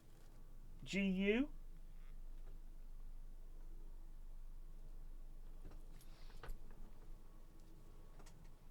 This is a nice material, though. Doing Singapore with a crowd at some point. Oh, wow. Oh, that'd be hype.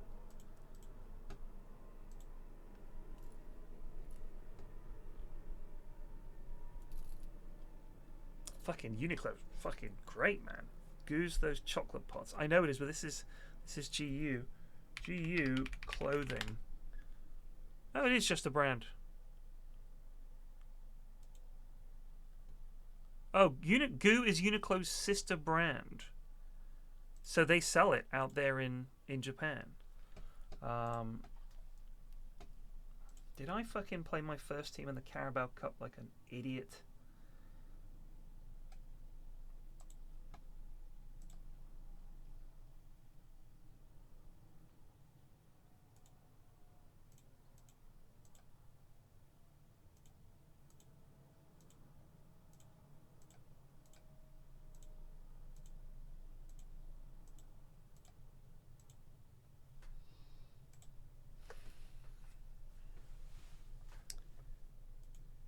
Want to electrocute myself? Be worth it if you found a card. We've checked up with the information desk in case anybody's found a piece of ID. Checked in the baggage bay in case it went down with a piece of baggage, just sitting on top of it for some reason, and it hasn't turned up. So we really have taken this apart. It's a real mystery. While Judith's stranded in Belfast, Thomas's attempts to get back there aren't going too well. Flight information desk, guys.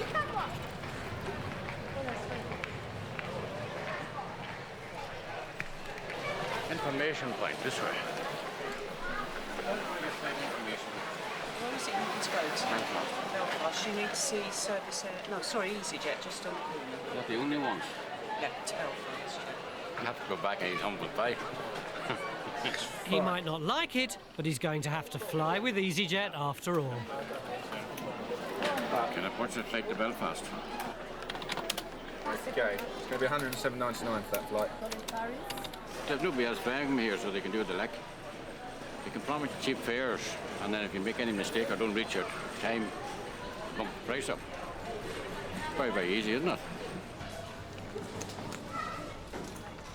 Back in Belfast, before she can fly, Judith needs a decision from head office. So the computers that they have, right? Can I watch the flight to Belfast? I mean, it's not that this is that old. It's just that the computer systems that airlines use, and still do, are absolutely dog shit. I remember when I flew from Seattle, I think it might have been Seattle, back after TI. I think I asked about upgrading, and the lady she had this notebook, this big notebook, and she had it listed by like what the passenger wants to do, and it was just a bonkers sort of fucking flowchart with all these cases and things underlined and everything. Like, it was like the notes he finds in Seven in the killer's apartment, you know. And that was just to work this system, because there's nothing to click on, so you have to know the commands and just type them in.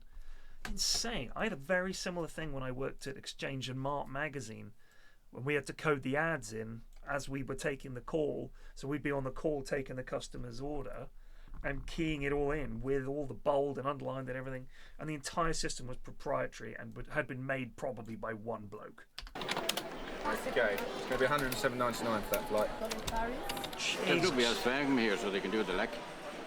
They can promise you cheap fares, and then if you make any mistake or don't reach your time, bump the price up. Very, very easy, isn't it? Back in Belfast, before she can fly, Judith needs a decision from head office. I can't understand how it kind of disappeared. It's just the agent has just said that she took it from the top of the check-in desk to have a look at it, and there was nothing in it. We've had to look around the belts and everything. The only thing was this third person said that he definitely saw it, but I don't know where on earth it could have disappeared. But okay. Okay. Not good news, I'm afraid. A joker. Yeah, I've spoken to EasyJet and explained everything that happened and so on, and they say that because a member of staff didn't actually see the piece of photographic ID, they won't allow you to travel. Right. I mean, it's very probably legitimate, obviously, and everything, but they say that no, because no member of staff has actually seen it, even though there was that third person. Well, it's pointless stamping me feet and screaming. It's not going to get us anywhere, so I'll go home and stamp and scream instead.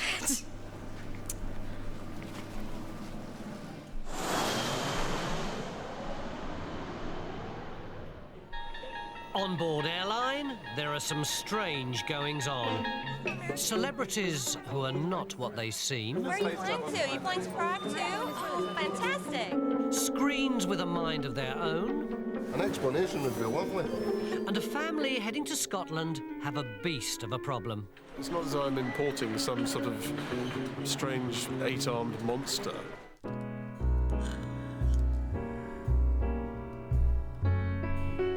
Come fly with me, let's fly away.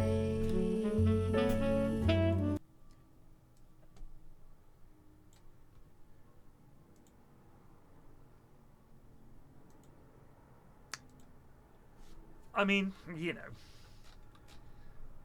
I get it. It's easy to think I'll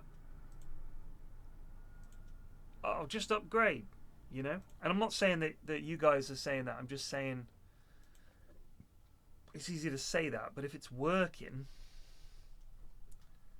you know what I mean? If it's working, it's hard to convince them. I mean, even though the software that we had at Exchange and Mart could absolutely have been improved upon, it was working. So they just thought, well, I mean, it was dreadful, but they didn't see the inefficiency. The inefficiency was the software was dreadful to use. Oh, fuck me, Yates has done it.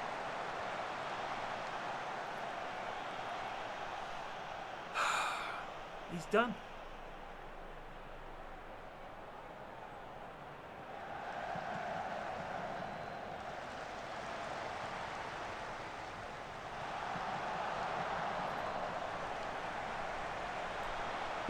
If you can use some exotic booze, there's a bar in Far Bombay.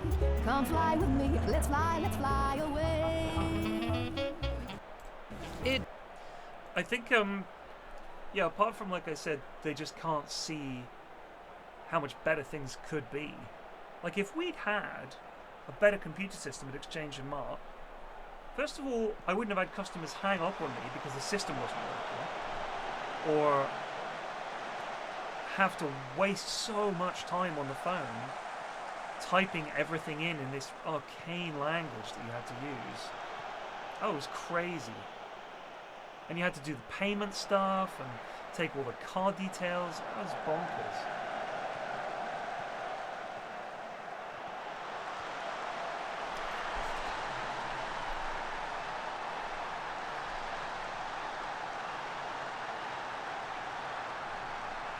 Yeah, you don't want to fucking change the system if it's working.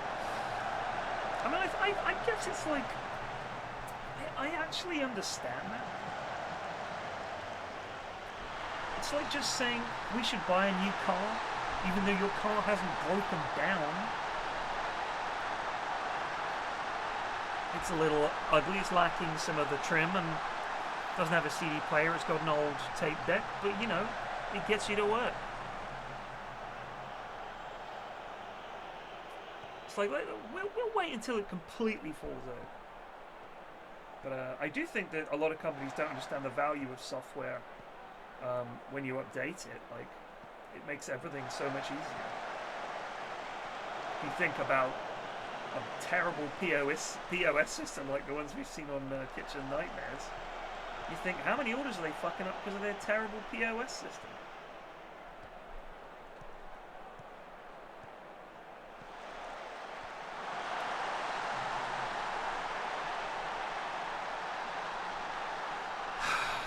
In Woodford, this lad been a thorn in my side.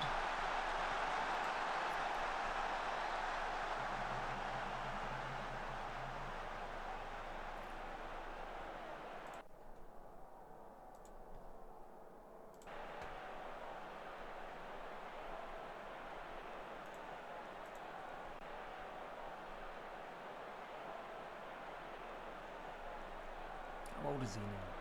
33. Canny bastard. I mean, I'm terrified of the fact that my fucking motherboard isn't supported by Windows or all that kind of shit. So now I've got to buy a new bloody computer.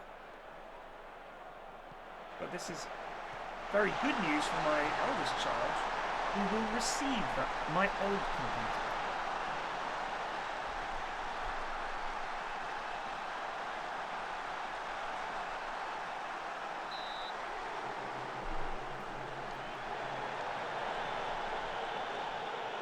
SAAS. What is that? Sold as a system?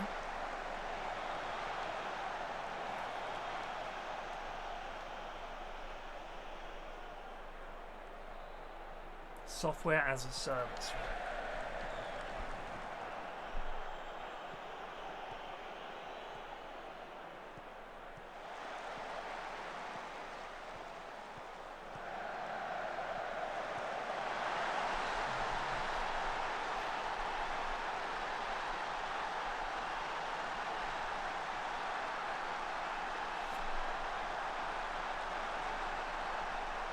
Wait.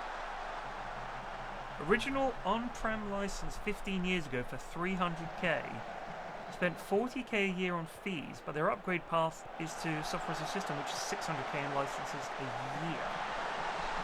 God, that's insane.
Guys, I have a confession. Mrs. F got shown the Italian brain rot memes. The ballerina cappuccina tra-la-la. She quite liked them.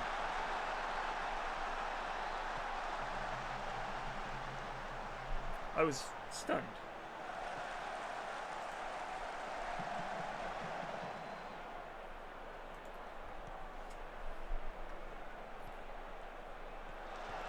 What are those? Oh my goodness.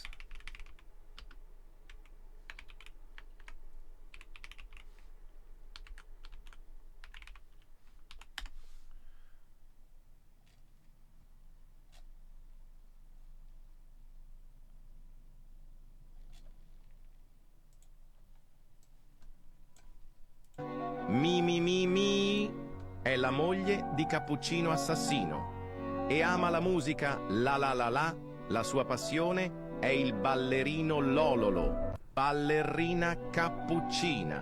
Mi è la moglie. That is what I'm talking about. I mean, the Italians have dug into some vast node of brain rot. Like the deepest seam of gold that you could imagine in all the dwarves' dreams and ambitions. I don't know how they've done it. I blame excessive coffee.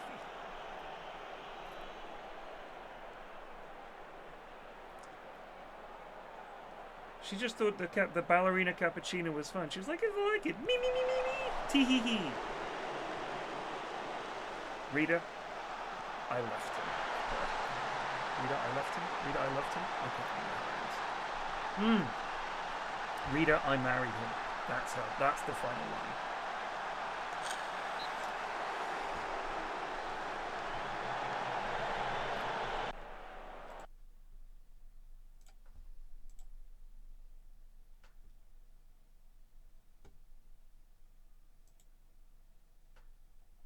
It's an ordinary morning at Gatwick Airport, but some rather extraordinary passengers are about to check in for EasyJet's flight to Prague.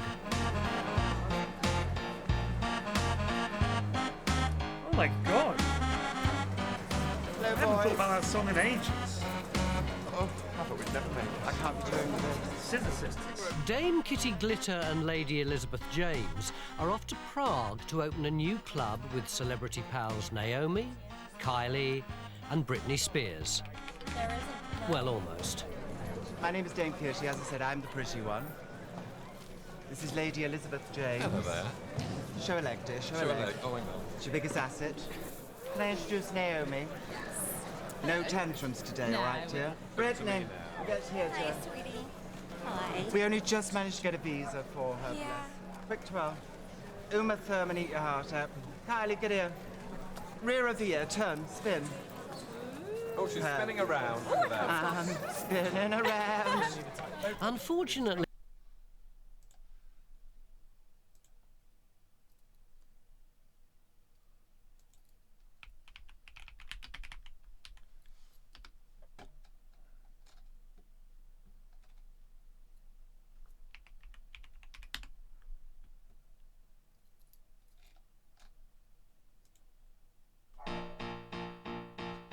This is what that was.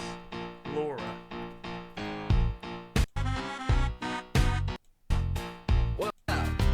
Don't you give me your Simone, Simone. Where is your love? Don't you give me your love? Don't you give me your... This was, they were huge in 2004, 2005. The old passport photos never do a girl justice. It's my twin brother. Under assumed names. In a big, sharp, dangerous, or pointed on you in your hand like these such as nails. Only my fingernails and my wit. We left Bournemouth at 9 o'clock. We stopped at Fleet Services, which was a delight. And a quick freshen up when we got here. And now we're here, ready. I hope the VIP lounge is ready, because I know Stelios. Kitty thinks she's heading out to a club opening in Prague, but what she doesn't know is that her celebrity friends have organised a big surprise birthday party for her. Over at Luton Airport, things aren't running quite as smoothly. Look how shit we are. The new organised opening is surprise. Things aren't... Look at that.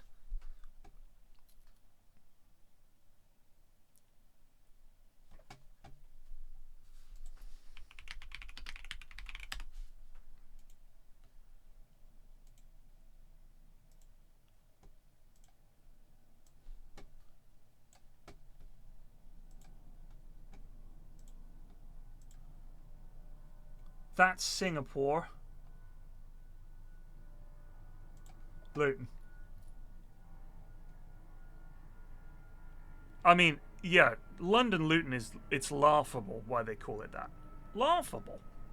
Aren't running quite as smoothly. Jay Foreman did a good video The new about departure screen in the bar apparently has a mind of its own. Have we already watched that? Please tell Am I me going why this mad? happened.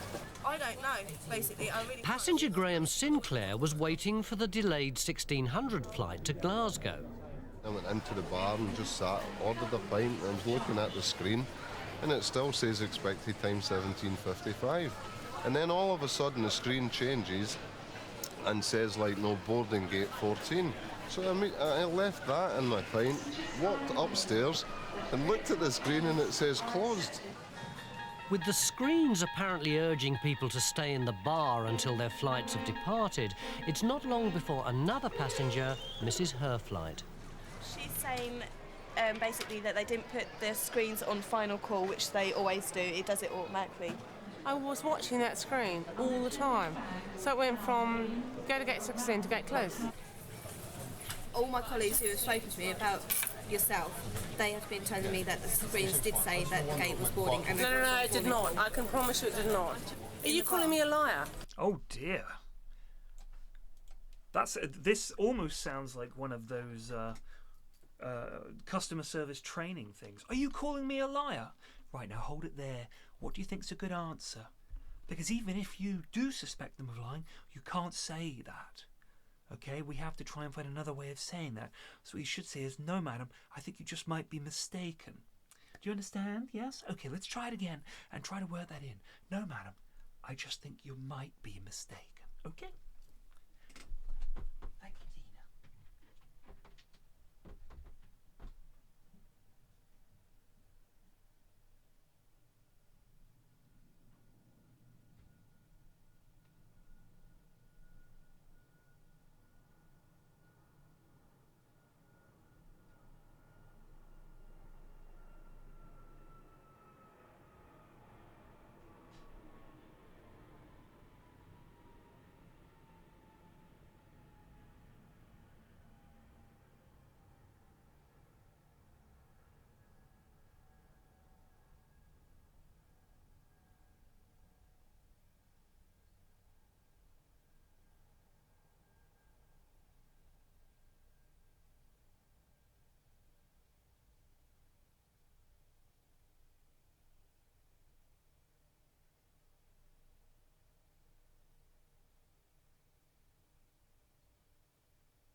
Sorry for the delay.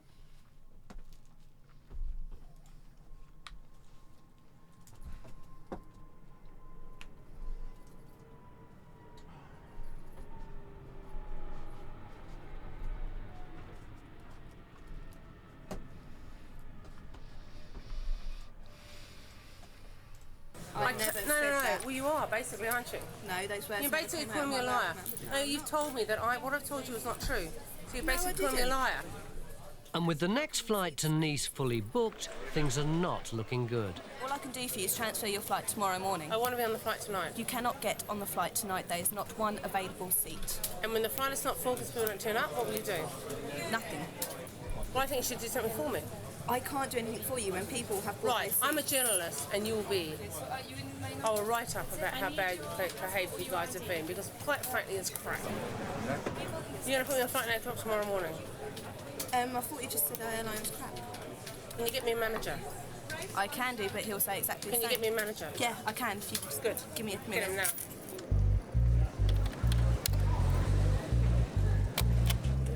Got nothing sharp. Meanwhile, Dame Kitty and pals have successfully cleared security, and there's no rest for the other passengers. Oi. I was so hoping I'd get frisked at security. Got a bit of dust on your knee, dear. Where are you from? Oh, everybody. La la. Screens.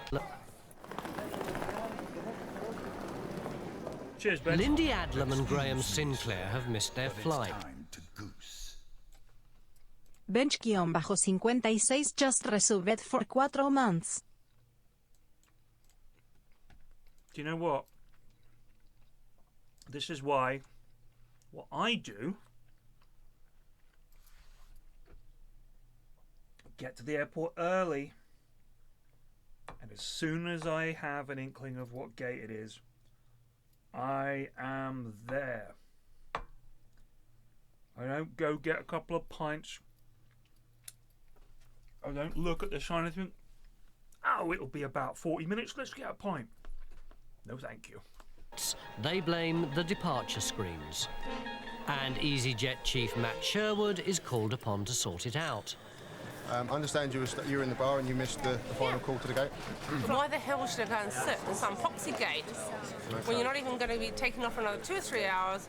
Okay, can I just bring you to the point that it did say on there, go to gate 16. Of course it says go to gate 16. But you didn't go.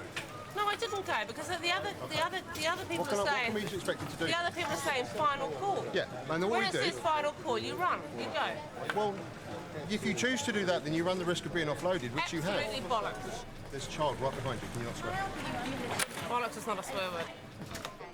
With Matt getting nowhere fast, his problems get twice as hard. Right, but the exact same situation. Your computer system is screwed. Expected time, it says 16:55. Now, all of a sudden, the screen changes and says boarding gate 14. Now, I left downstairs, went upstairs, and it says upstairs gate closed. An explanation would be lovely.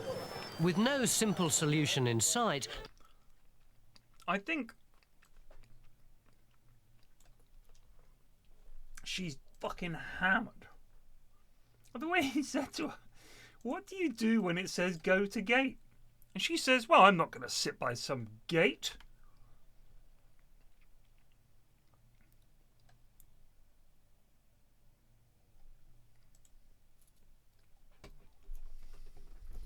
That's the funniest thing. Lindy she gave appeals herself to away. Matt's softer side. I'm now going to miss a night with my daughter. I have very precious time with my daughter, and it's not fair. Oh no, don't get yourself upset. No, I am upset because you don't care. I do care. No, you don't care. You could get me on the next flight, but you don't care.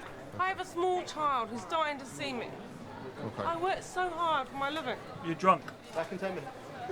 Still getting nowhere, Matt heads to the bar to check the mystery screens. With the flight to Prague well underway, Dame Kitty spots a captive audience. Oh, God. Welcome aboard Dame Kitty Glitter Airways. Just to let you naughty boys know, we are flying about 1 mile. We're going to be serving hot food, really hot. The drinks are on the trolley, and we'll be with you shortly. Thank you for your attention. This is Chief Stewardess, Dame Kitty Glitter, and our able assistant, Lady Elizabeth James, signing out. Goodbye. Cheers. And as the flight drags, Kitty leaves to help. Buy something off me for Christ's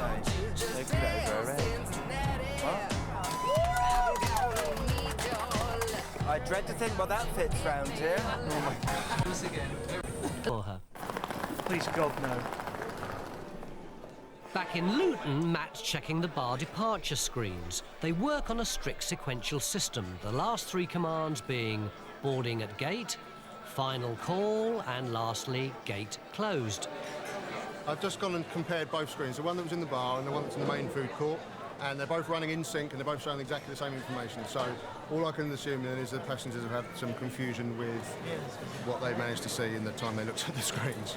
With no apparent gremlins, Graham has probably just confused his delayed flight to Glasgow with the next Glasgow flight, which was departing on time just 30 minutes later. There you go. And Matt has a diplomatic explanation for Lindy. All I'm saying is your strategy of boarding flights, those 2 or 3 minutes have cost you a flight. You're telling me it's my fault? It's not a fault thing, it's just the strategy you chose has failed you today. I'm sympathetic to her, the fact that she had a child in Nice, but at the end of the day, she had made that mistake herself. With nothing more that can be done, the 2 passengers agree to be moved to the next available flights. She's all that. Really. Can you just say, what can you do for me?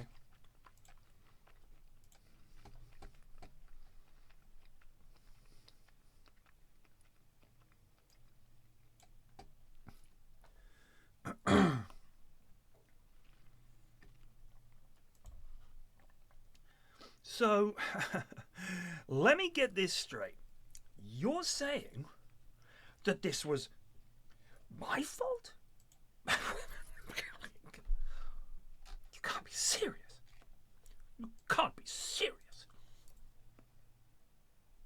Wait a minute. Wait a minute. Are you saying what I think you're saying, you rotten little chap? Are you saying that it is my fault? How dare you?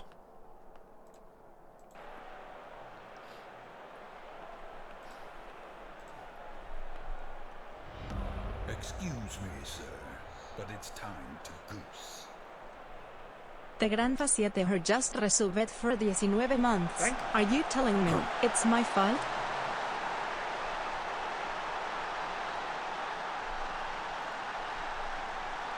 Who knows what they want?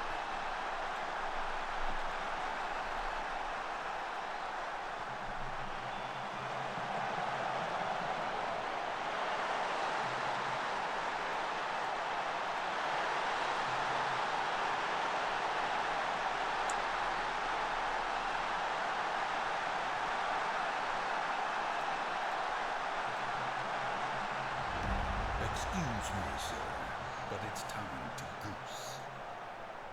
Acid Hydralisk just resubbed for 68 months. I turned the music off, Yoso. It was getting on my tits. But since you asked so politely.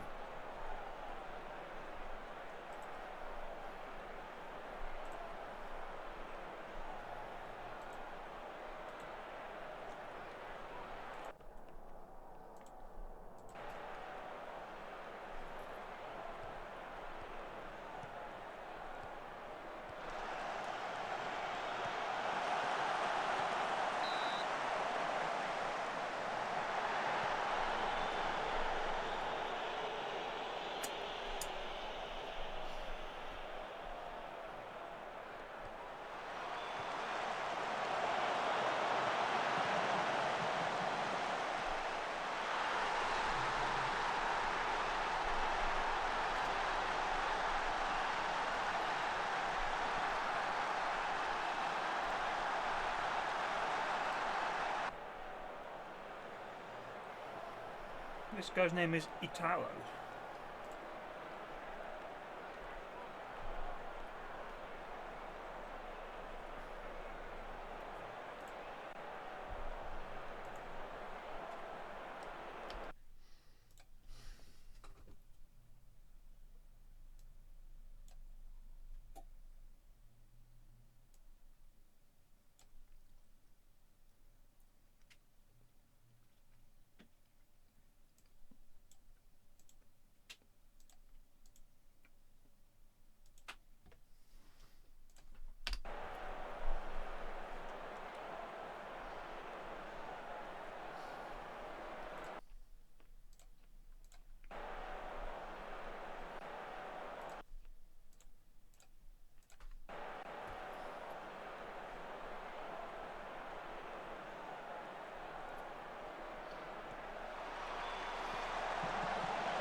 Oh.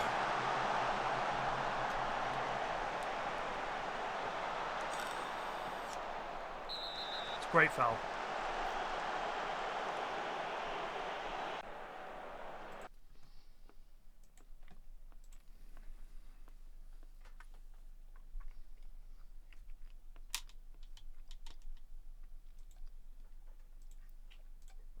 I had a meal booked for 7:30 this evening, so it's pointless now. I don't know what I'm going to do. I'll probably have to stay somewhere locally and fly tomorrow morning. With Lindy in search of a hotel, the bar screens are still working fine. It's just hard to read them sometimes.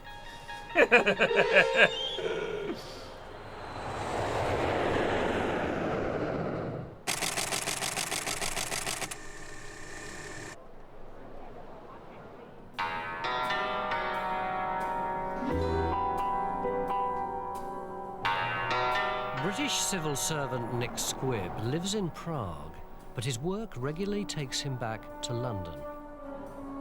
In fact, he's one of the airline's most frequent flyers, returning almost twice a week. Sounds a bit crazy, doesn't it? But works out good for me. So what is the nature of this mystery man's business? It's a good job. Yeah, Where is enjoy it? it. Has its moments. That's not Bruges, I don't think. I think I'm a little bit odd, to be quite honest. But travelling back and forth to the UK, his cover was nearly blown. Prague. The Stansted staff used to recognise you quite a bit. I think the Gatwick people are beginning to get used to me, judging by the stares I get. Oh, it's him again. So we've decided to uncover his mission and tail him on his next trip to London. So what's this guy's job? Sorry, I missed it. In the centre of Prague, the revels are just getting underway. And the crowd is waiting for doesn't bye to his family. Bye-bye. For quite some time. See you on Saturday. It's to be a mission by bus, train, plane and automobile.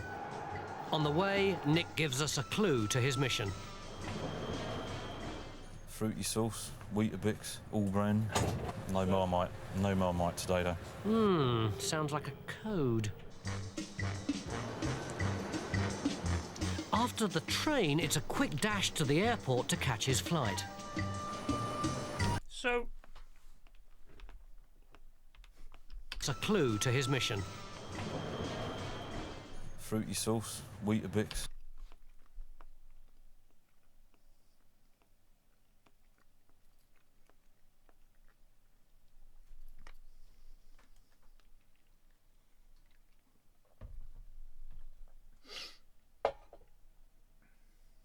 That's pathetic. To be sent back for fucking HP sauce. All brand. No Marmite. No Marmite today, though. Sounds like a code. After the train, it's a quick dash to the airport to catch his flight. On board, Mark explains how to lose any possible tails. As soon as the door opens, I bomb burst out, leg it through the airport, just for last orders. It's okay, bye-bye.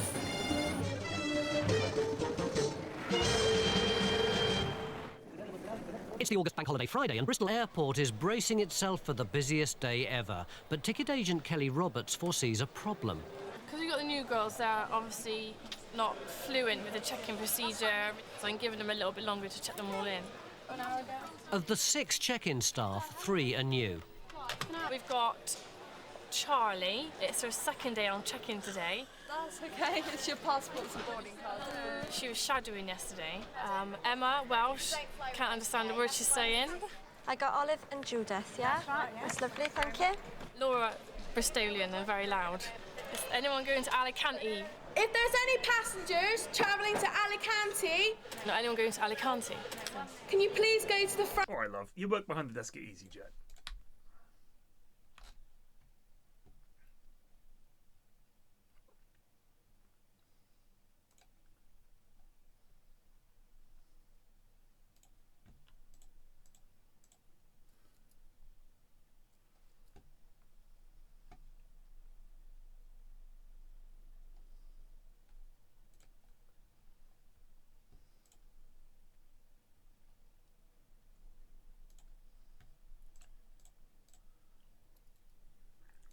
front of your own queue. It's quite fun when you hear that bellows coming over from the check-in area. With the queues swelling, it's not long before a problem arises. I mean, this is the administration here is absolutely crazy. I don't know what they're doing up there. I mean, you've got young kids there that don't even know what they're talking about. Bilbao passenger Paul Bone believes he's missed his flight because the new check-in staff were too slow. Paul Bone. On that flight today, all we can do is transfer you to tomorrow's flight. What choice have I got? If they're going to have staff behind a desk dealing with a crowd like it's over there now, then they should at least know what they're doing. Unhappy with his treatment, Paul seeks out EasyJet supervisor Michelle. This is not the time to be having people who don't know what they're doing. I mean, just look at the It's crowd. not in case they don't know what they're doing, they're new. I do apologise, but tomorrow, nice hour before check-in. Speed comes with experience, and, you know, when you've got lots of people shouting that they're there for this flight and it's got 2 minutes to close, then that's something, you know, she has to learn. The next morning, on his way to work, we catch up with the mystery civil servant. Could his sweatshirt reveal him to be a sinister double agent? From Prague to Purley, we're about to find out the secret of this mystery man. Sorry. Is he wearing a Nick's fucking jumper? a fireman. That said KGB.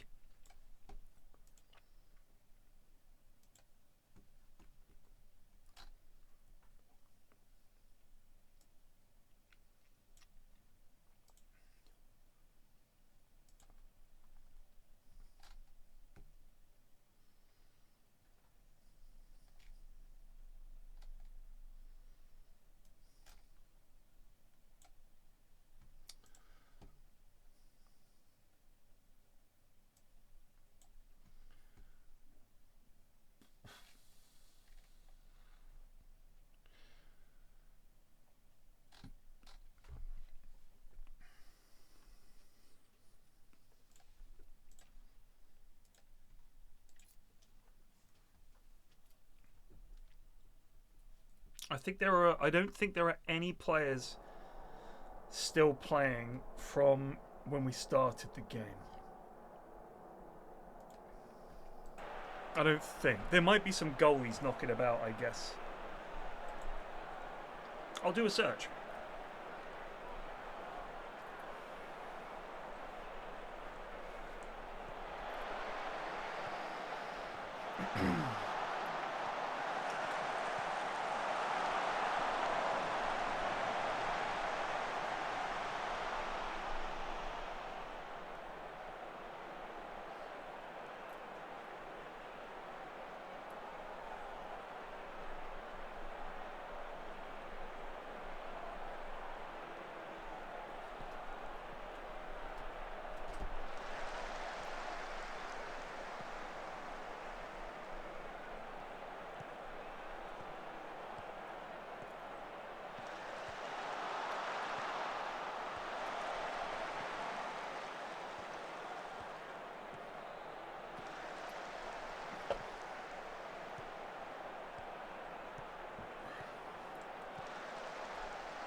Oh yeah.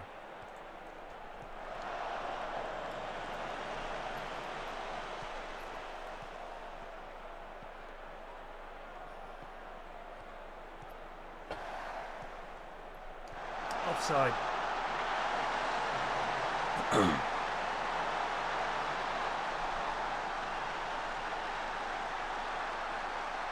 my god.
We've been dog shit.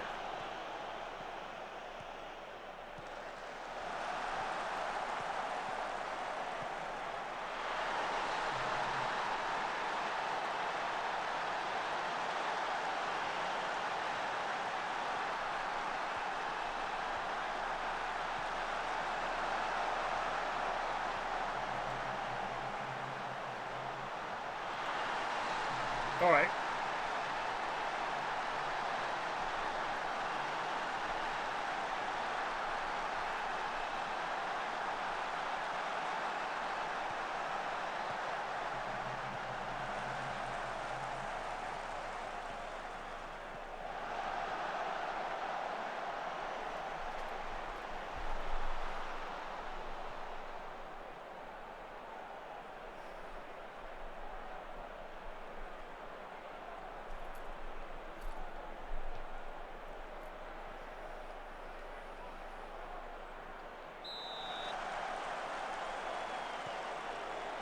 Penanted. Down 3-1, and my man Penanted.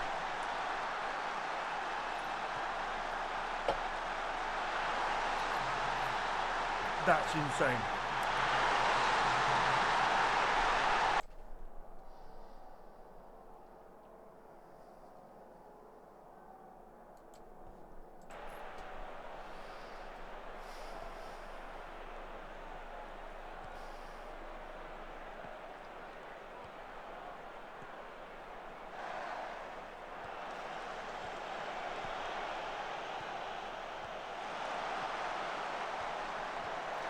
Offside, sadly.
That is glorious.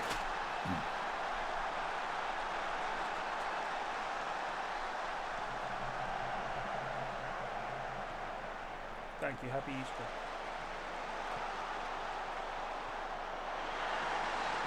The first touch for me sends the defender the wrong way, and then it's all about this finish, killing it inside that post. Keeper, no chance.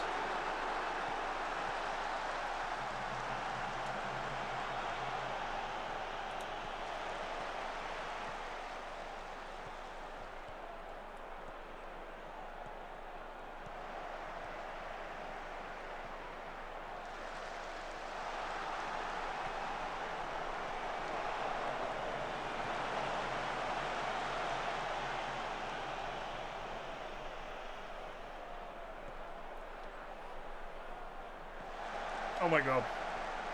Oh my god!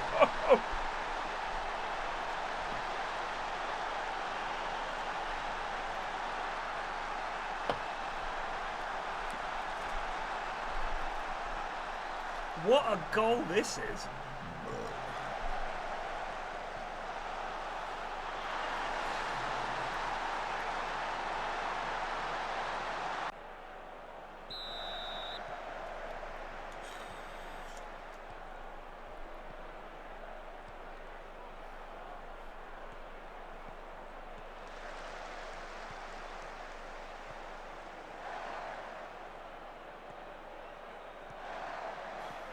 Oh my god, Vinny, that's so bad.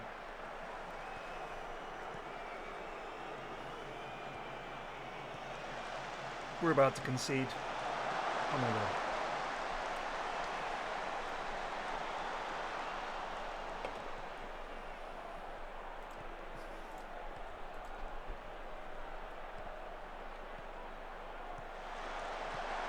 Oh my.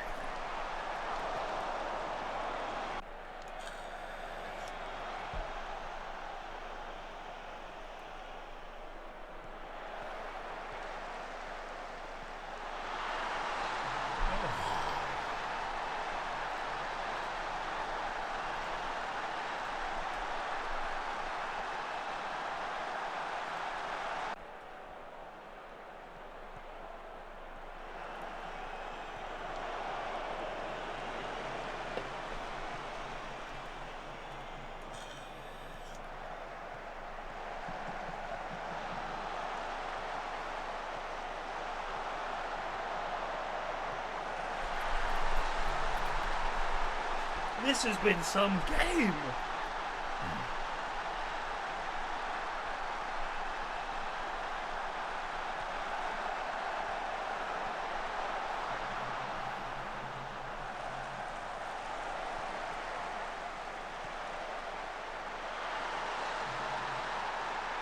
All names are made up?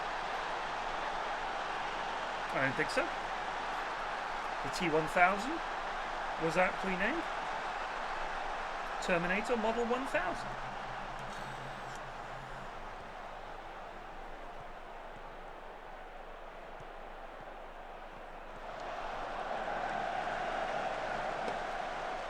You know, when you think about it,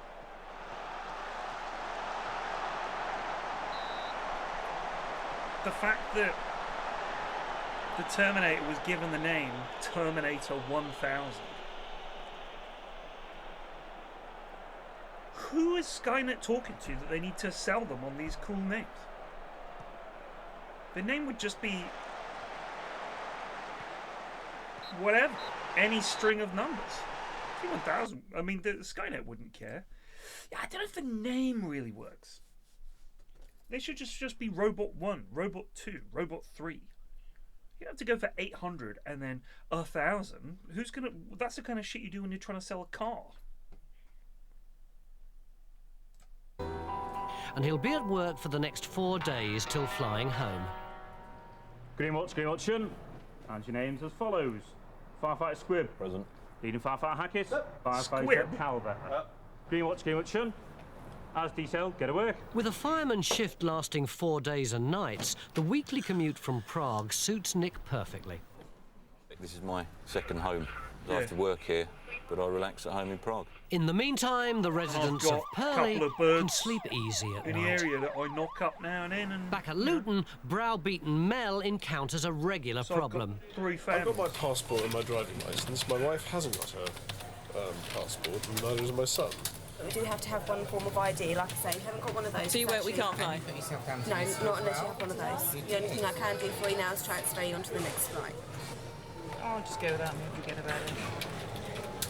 There must be something you could do. No, there's not. There's absolutely not. It's totally flexible. But why? What are you worried that I am? If I get on a train and go up to Scotland, I don't actually have to have That's a a train, passport sir. to get. Yeah, of course it's a bloody train, but it's going to the same place. Right. Just lower your voice, sir. I am getting just a slightly off for this, but Well, it she's not strikes gonna me as be- she's being not gonna very do anything about strange. it. I can't do anything about it, ma'am. We have no discretion. I've got loads of identification. I've got loads of cards with me. I've got everything, but I haven't got a photograph. Why wouldn't you bring it? I was going from Luton and I was going to Edinburgh. The problem appears to be that we haven't got our photo ID to try and travel to Scotland, which, as far as I can remember, was in the British Isles. What can we do? We're utterly hamstrung by these thick-headed people. Say it. Say it. Say it. You posh bastard. Hamstrung by these peasants.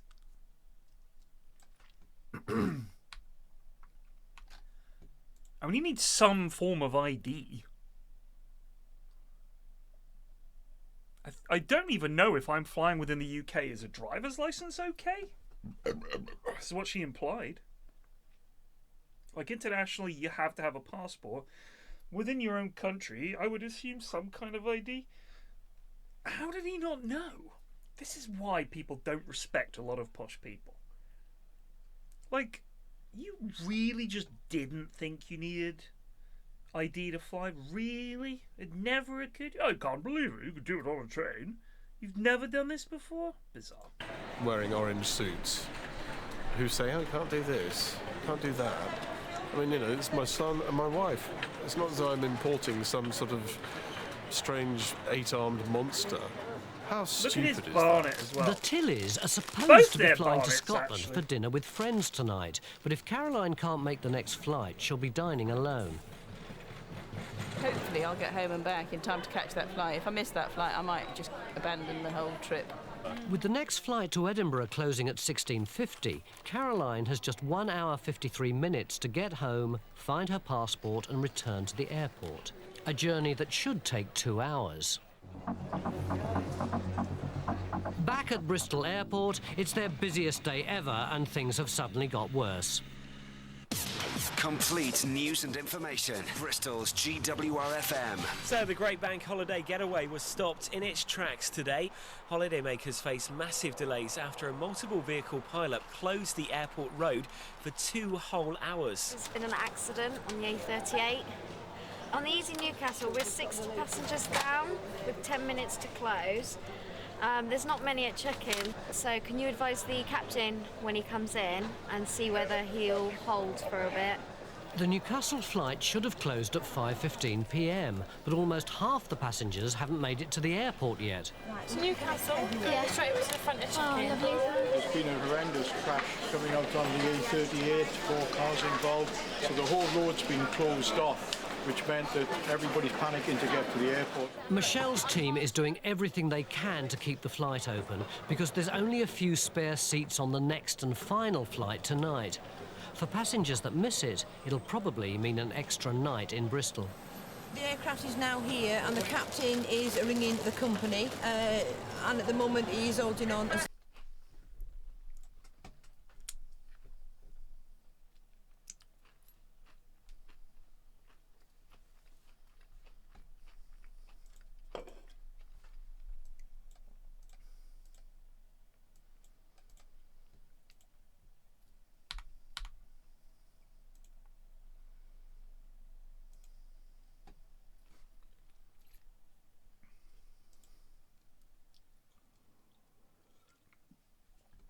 Yeah, Cesar Castro is fucking amazing.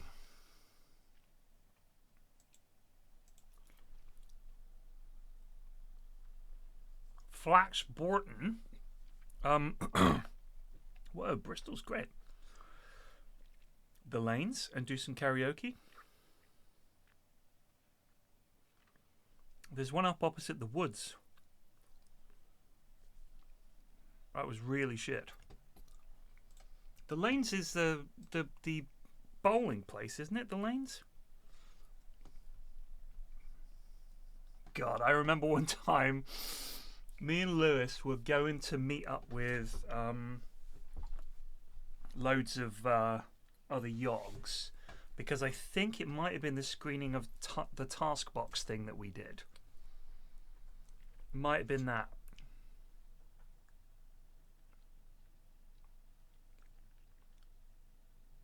And he was like, we got to meet them at the lanes. I was like, is that a fucking housing estate? Like, what's going on? So now it's like a bowling place. But we went to the lanes and they were at the other one. So we walked all the way to the wrong one, looked everywhere. They weren't there, and we found them at the other place. That was when we bumped into a fan, and she looked like least likely person to be a Triforce fan. She was like just well put together, looked like a professional. And I'm like, I honestly, why would anyone listen to the Triforce podcast if they actually have a normal personality in life? Why would you listen to someone like me? 1/3 of a podcast. You gotta be desperate to listen to me.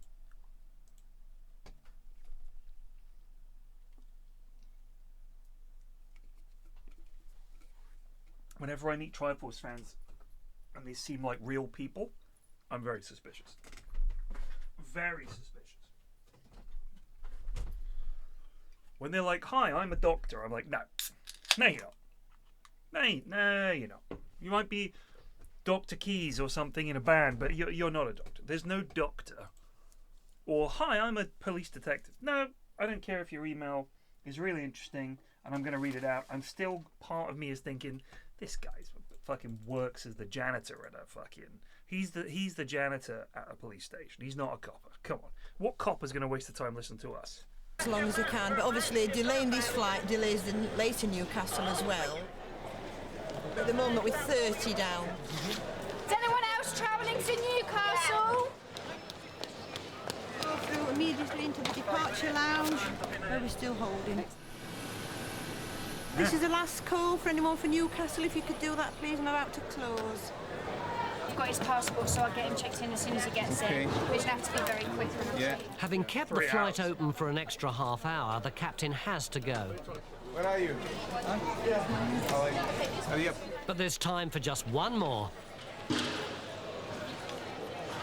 That's finished, then I'm going to close the flight. Okay, thanks, bye. Finally, Flight 570 leaves Bristol with a 45-minute delay and only 17 of the 148 passengers missing.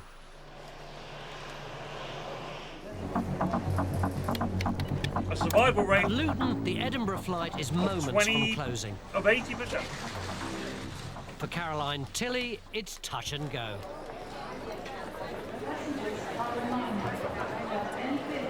God, it's me, I'm back. She's made it. Just. Nightmare. I had to sit for half an hour at Luton Airport waiting for a train. And then my dad met me at Wellingborough with my passport. And there was no train, so he's just driven me to Luton. How did you see your passport ID? Here it is. Here's the passport. By the way, I've heard you had a bit of a day with that today. I have. So, dinner with the family after all. It's been like early 2000s. With an exhausting Bank Holiday Friday drawing to a close, the Bristol team have pulled it off. Not one passenger failed to get to Newcastle that night. Lindy flew out to join her family the next morning, and Dame Kitty had a night to remember. On board airline, it's a trip down memory lane. One passenger remembers the golden years. I remember in the early days, I got a flight out of Athens that was 2 hours delayed, and we... Let's fly.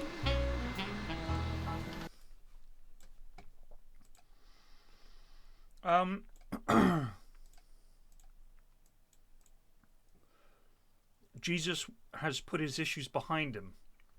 and was requested to be removed from the transfer list at TSG Hoffenheim. How is our Lord and Saviour doing?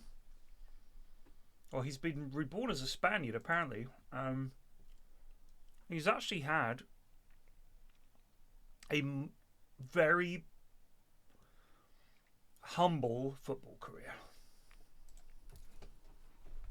On Easter Sunday, Jesus has requested, "Take me off the transfer list." Bristol Airport. The Edinburgh flight's boarding, but there are a few passengers missing. I think we're going to get a few of these on the Angel. Excuse me. We were told if we were here half an hour before, we could get on the flight. We were here well over half an hour before, and they've told us now we can't get on. The plane's still out there. We were there at the time specified. Who are we talking to? This one or this one? Well, we're both on the same flight. As long as we can get on the flight, it doesn't deal matter. with this passenger first. If you just wait. So then we're going to miss our flight altogether. Thanks so much. That's very, very clever. That's the urgency. Give them the urgency. The flight closed at 5 past. We were there. And we were there, and she's saying she shouted. She has not shouted. Yes, We've been she has. stood there. She has shouted. We've been stood there since before 7 o'clock. Mark Smith is desperate to get his son's girlfriend on the flight. So we'll miss our flight then? You've already missed it, sir. Absolutely unreal. Never seen such in all my life. So you heard her shout from over here, but we didn't hear her shout stood right in front Yes, I did, of her. because I actually rang and asked her to shout. So how can we not hear? We're stood right there. We've been stood there since 1 minute to 7. What do you want me to do about that? My passenger was here at 1 minute to 7. Stood there in that line. They never shouted to me. You just said it was 1 No, minute I never past. said 1 minute past. Record the bloody camera there. 1 minute to the flight. I will not. I cannot get her on the flight, sir. The flight's Check-in out closed. there. Why can't she get on the flight? Just check-in closed at 5 past. And we were here. If You were have here- failed to do your duty. I mean, she's only got a bloody little bag. She can just walk out there and... And get a boarding pass. You need to be here in time for check-in. And? Well, you know, I've got to be at work tomorrow. She's supposed to be at work in Scotland tomorrow. Her parents are waiting in Scotland for her tomorrow. It's a joke. Man.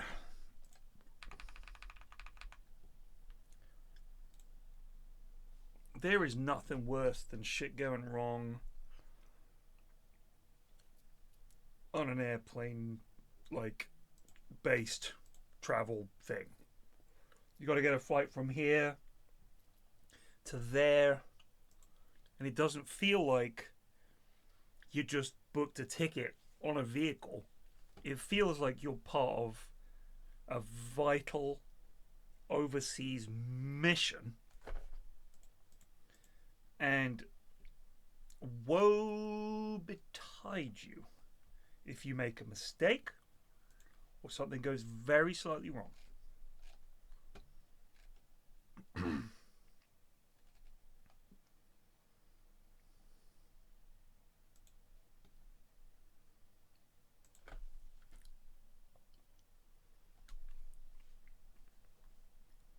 Angry English people sound funny. They sure do. We don't get angry as often as you Americans, so we have less practice. Hey, buddy! I was waiting in line over here. Don't you call me buddy, pal. You want to step outside and settle this like men? Okay, partner, draw. Excuse me. I think I was in front of you. I'm sorry, but I'm pretty sure I was in front of you. Oh, I do beg your pardon. But I do think that I might have been in front of you. Oh, no, I don't believe so, sir. No. Much more civil. Belfast Airport. A hen party are hoping to head off to Blackpool, but Chief Bridesmaid Carol Ann has turned up with the wrong ID. My mother's away on holidays and she's got my driver's licence in the car and my passport.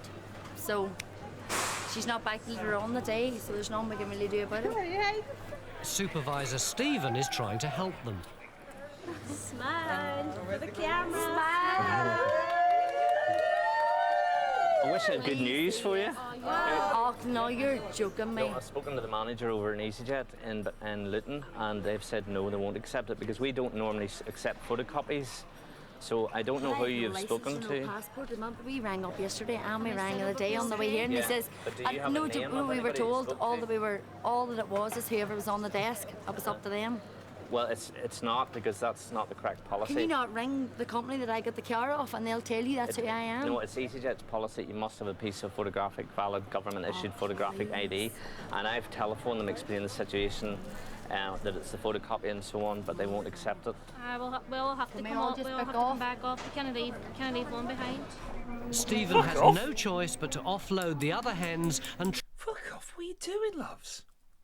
Ladies. Ladies. I mean, first of all, if that happens, you don't turn up at the airport and just hope for the best. I mean, they're flying overseas, right? Did they say Alicante? Might have misheard.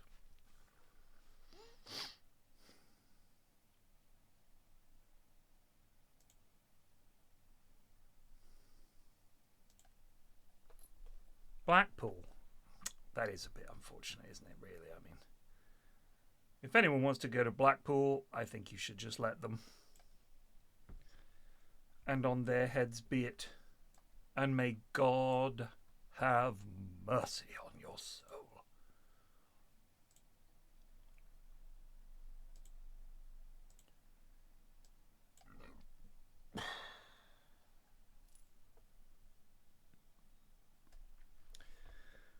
Lich from Blackpool. Interesting. I'm not sure I understand, but oddly enough, I do believe you.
Brexit has nothing to do with it. You've always needed ID.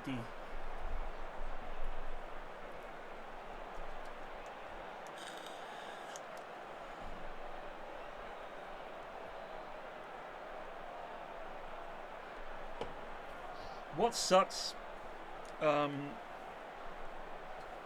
about Brexit in many ways is that when I travel to Sweden or France or Germany or Denmark or wherever, I don't feel, it doesn't feel the same to have to go through the non-EU line.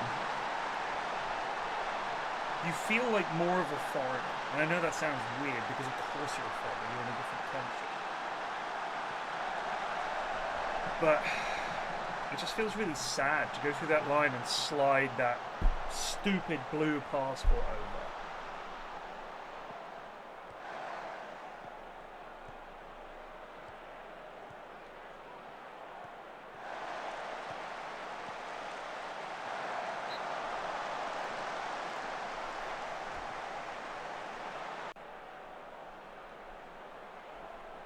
That's a choice they made. We still let them through our queues. What are you talking about?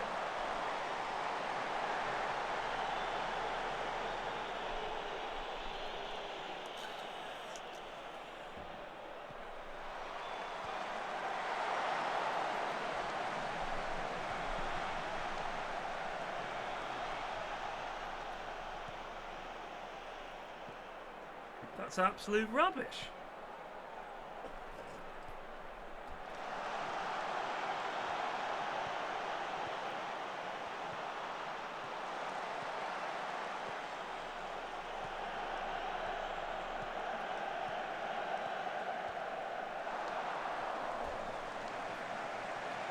No, I don't think that's true.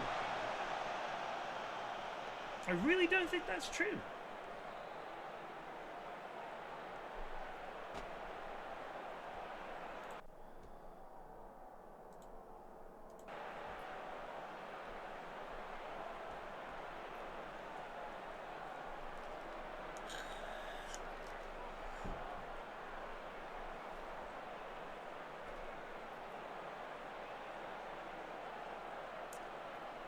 Spanish man didn't find it funny. The French lads at the passport control when we were flying back from France this summer got very shitty with me. It was me and my wife and the 2 kids, and my wife was just behind us, and the 3 of us are at the front, and he waves us forward, and oddly enough, at the exact same time, there were 3 gates, all 3 at the same time. And they waved us forward, and I was like, all of us? And the guy was like, yeah, yeah, and the other guy, yeah, because it was a big crowd. So I went to one window, and my kids went to one each. And obviously they got to the question, how old are you? Or they looked at the passport and said, which adult are you traveling with? And they both pretty much at the same time turned and pointed to me. And one of the French lads behind there starts going, hey, you have to travel with your children. It's not a race. It's not a race. Like, it's not a race. And I was like, I'm not trying to race. I said, you waved us over. He's like, you should not do this. I was like, fucking hell, mate. It was your fucking idea. I didn't want to leave them, but you were waving us forward like, get in here. Oh, it really fucking pissed me off. But what can you do? Because if you kick off and start arguing with them, they just won't let you through.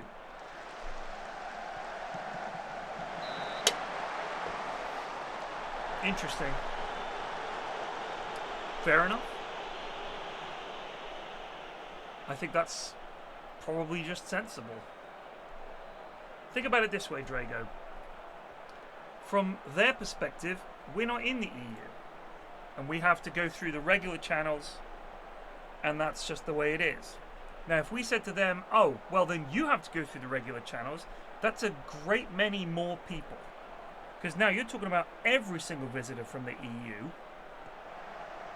right? Every single visitor from the EU has to go into the everyone else in the world queue, and we'd have a queue that's basically empty.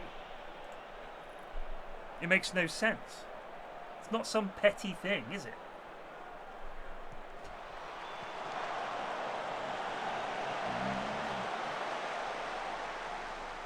If we could, I guarantee you, we would have fucking said no. Let them use a different fucking gate. Especially since the Tories were in charge.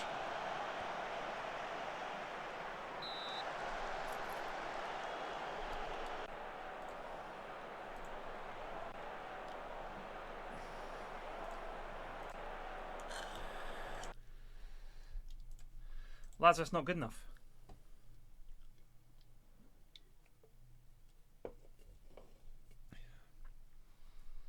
If you're from outside the EU and you're not British, yeah, you got to queue with everyone else. Flexnees, are you from the States? I mean, I don't want to tell you what it's like flying to your country, but it fucking sucks.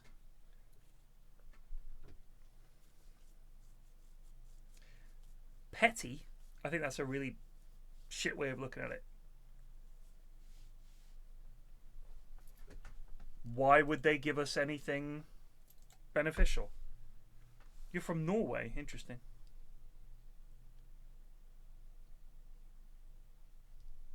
I've got loads of stamps in my passport, actually.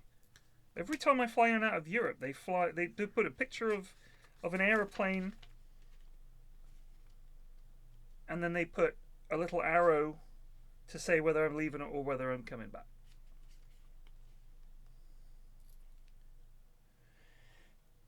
I mean, yeah, I've got pages of them. Pages of them. I do miss... I had a Chinese visa in my old passport. Which is probably... Is this my old passport? It doesn't look beaten up enough. This looks like Mrs. F's. Oh, that's my daughter's. I always keep passports, I don't know. Fun to see places you've been that you'd forgotten you'd been to and so on. I can't find them right now.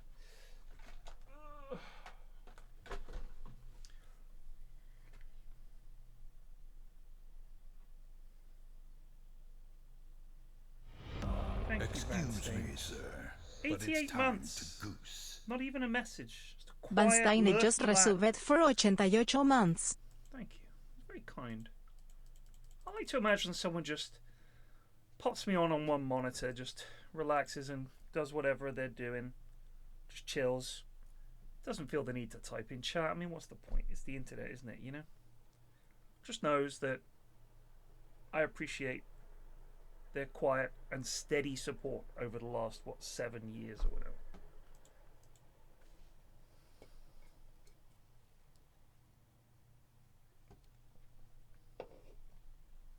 Sorry, are we praising Toby Yates? Toby needs to do more.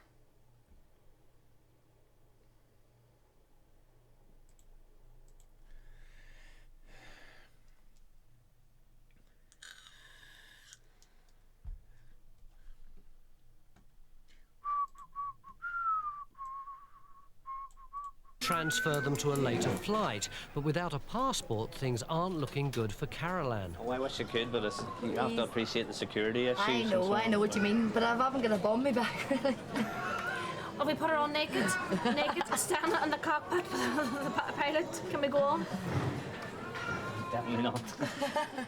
You're not getting on. Nobody would notice. Boyfriend. My mother's home with my passport. My passport's every my same signature, my same photo on it. There's a flight at 6:25 if we can get here If for you can that. get here for 6:25, I can get on that one, please. Is that okay? We need to be here about 5 to 6. You'll need to be here for 5 to 6. What time is it now? It says here.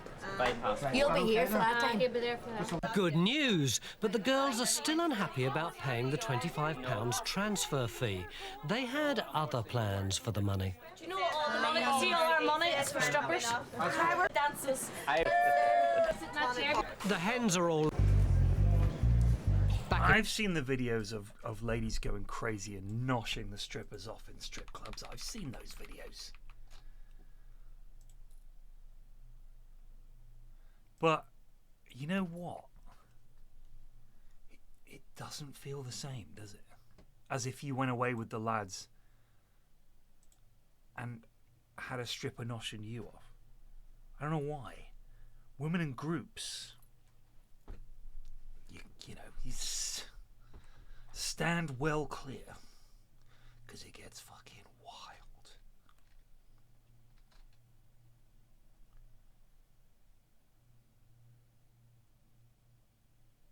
Jack Thomas, you're coming in.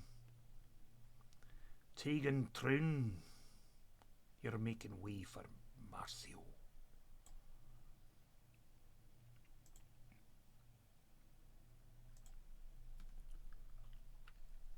I'm just saying, if you have, and you know, I love women, I'm an ally, all right? I'm 100% an ally. But if you get a bunch of women together, okay, now hear me out, and they've got a few drinks in them, and the mission that they are collectively on mentally is, we're going to go fucking nuts tonight.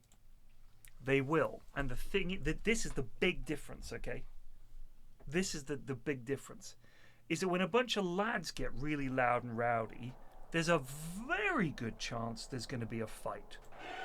Shit's going to get broken. But when a bunch of ladies get rowdy, it's much less likely. Hey, I've seen it. It happens. I'm just saying it's less likely.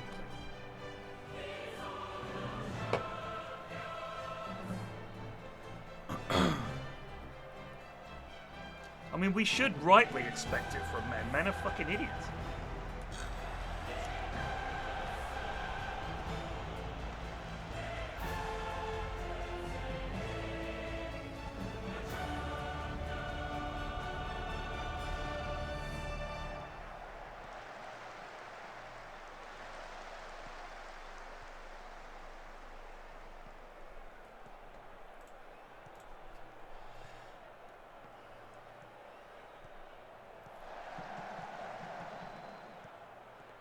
No one knows what to do. That's pretty true. True, and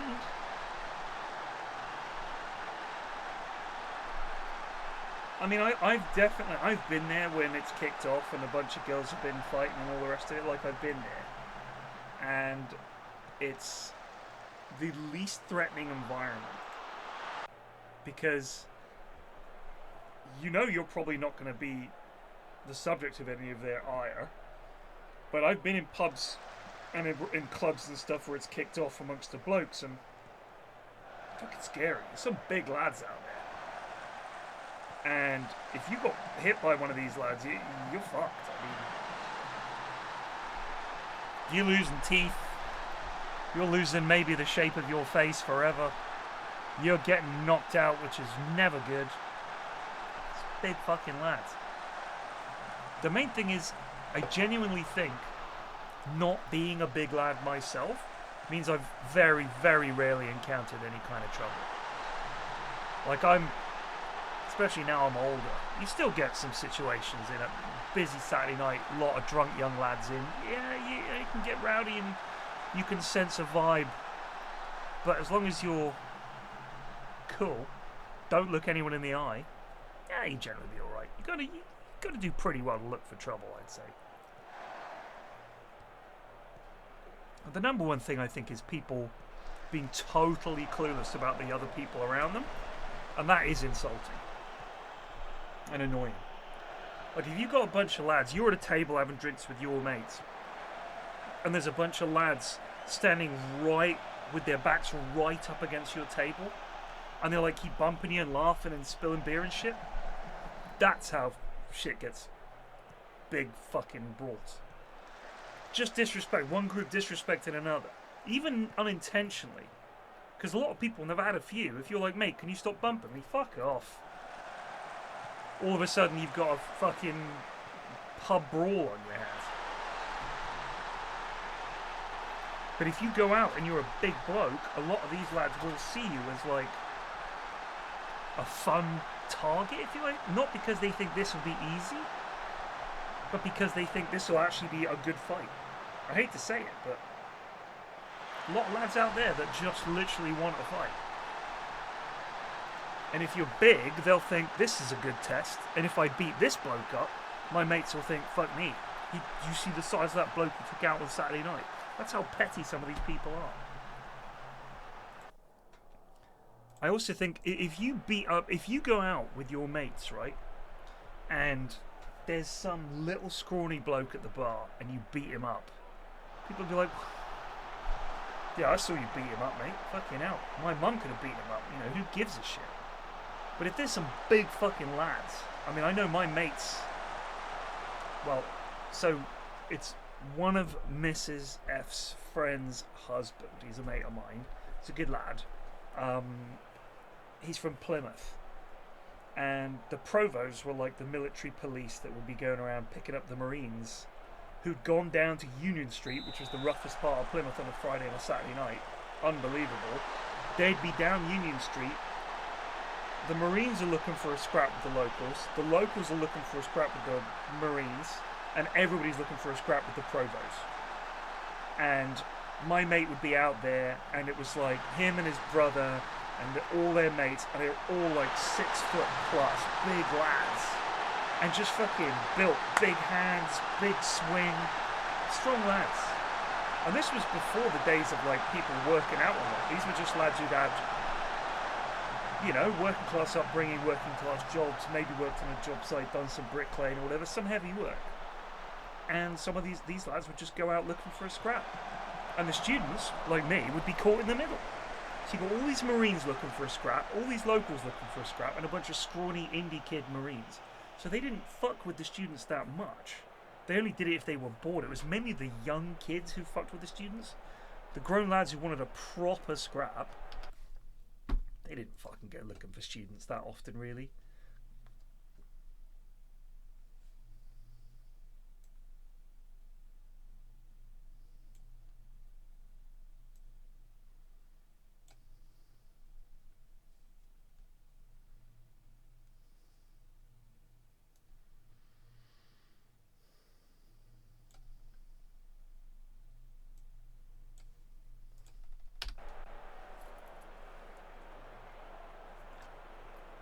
it's not before gyms were invented. It just wasn't. Most people didn't even, like, especially young people. If you went to the gym, it was like. I remember at university, me and my mates were really into five-a-side, and we had a tournament coming up, and we were like, we should try and get in shape for the tournament and like go to the gym. So we joined this gym. It was dead cheap, and we went there like twice, and it was so boring. And there was like kind of people you got at gyms weren't the same. It was like people for whom fitness was like a really big thing. Not just the number of people nowadays that go to the gym just to stay in shape. It's just like a thing that they do, especially younger people. You go out now, young fellas, young ladies, they're a lot more built than they used to be when I was their age. Everyone was just fucking skinny. Like, to be big at like early 20s, like an actual big lad, it's quite unusual. And for girls to be like gym going and stuff, it's crazy. No way, it just didn't happen. Like, for a very long time, because of Arnie and all that bodybuilding stuff, going to the gym was seen as like, you did that if you wanted to get enormous.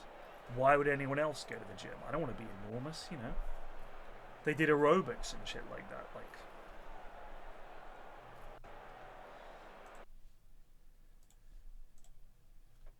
In Bristol, Mark and his son's girlfriend Jennifer are moving in for round 2. You'll have a supervisor anyway. You'll have a supervisor anyway, or manager for your company. She's upstairs boarding, so you would have to wait until... She's actually what, sorry?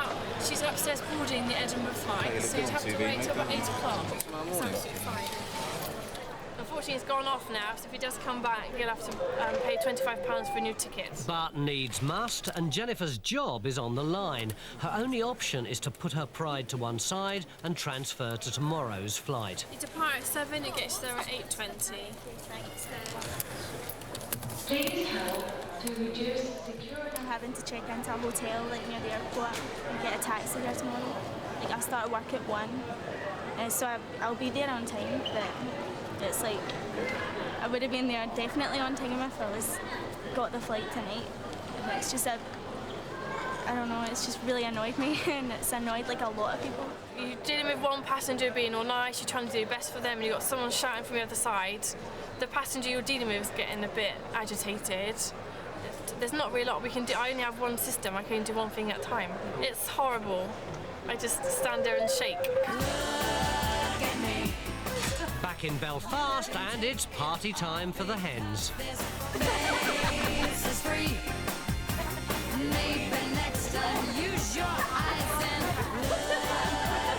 What's your name? While waiting for Carol Ann's passport, bride-to-be Sharon is set her first hen weekend challenge. First there, at the airport you have to entertain board passengers with the song, providing using accents. Instruments, you must get all the passengers to join in. This is not supposed to be for the... Mr. Hold on for a second. Come over and stand on the camera. Along with us. This is our new band, right? Okay, do I have to sing? If you're happy and you know, clap your hands. Oh, I know this one. Okay, yeah, Right, so I'll play and you... Have you guys seen this subreddit called Ask Brits?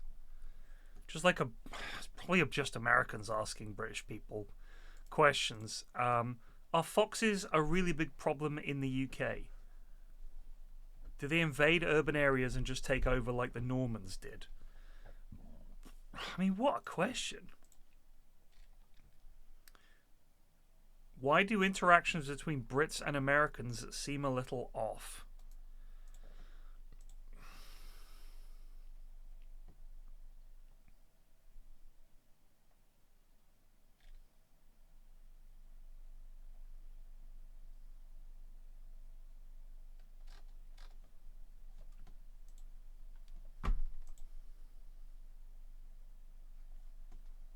Know this one, right? Are you ready to sing? You ready?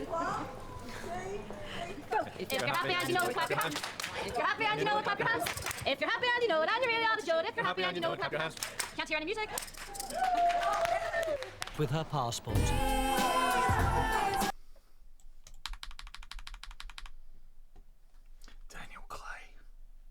Still going. God bless him. Oh yeah, that's right.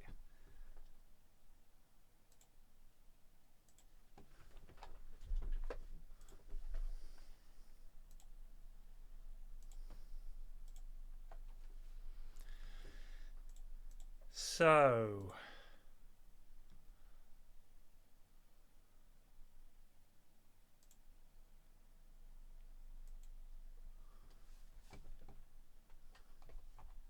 wow, that guy's... This guy's 40 and he's a regen. Artem Zaloha. Looks like he is the last actual player left in the game. Because that's when we started.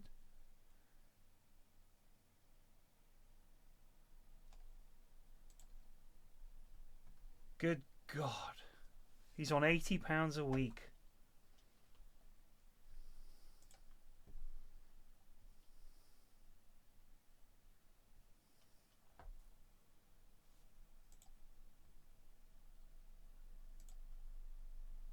Oh God. He's playing on a team that doesn't even exist. That guy's a regen.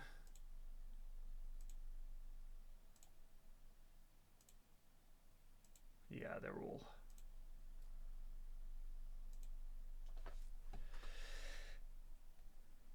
Oh, who's this lad actually? Nope, regen. 39-year-old regen.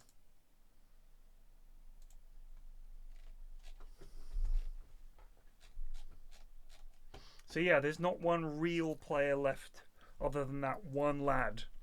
I mean, in terms of actual as players, they've all become... Oh, Charlie Sheringham? I don't have a son, which is kind of sad.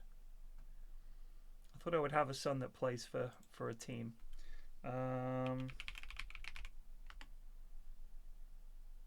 Alexis Sheringham, loan manager. And Sheringham the club. No, I guess he never... Just to retire.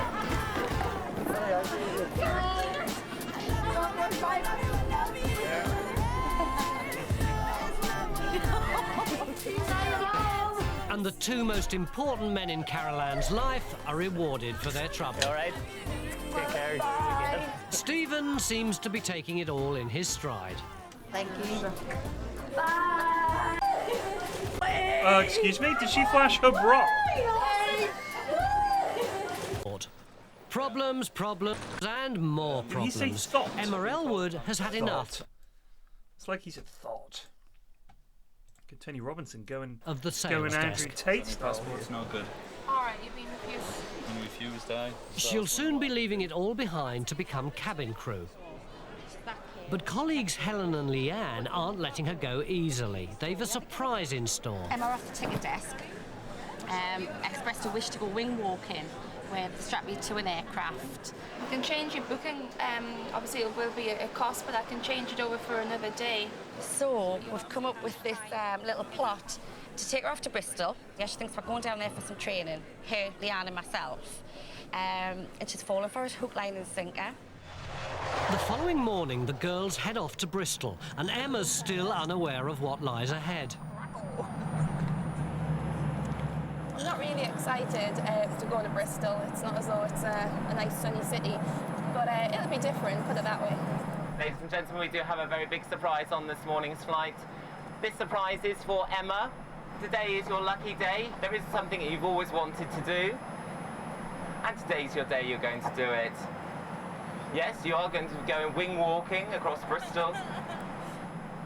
Shut up. Emma, I hope you packed your willies. Surprise, surprise. No way. That's fine. No way, I said it really sick. That's good, I'm not breakfast. I had a bottle of cornflakes. I can't believe they... How bad am I, secrets? Wish Emma very best wishes today. Oh, Emma. No way. Oh my God. Oh God, I can't believe this is happening to us. Please tell me this is an actual dream of hers, and her friends just haven't got the wrong end of the stick.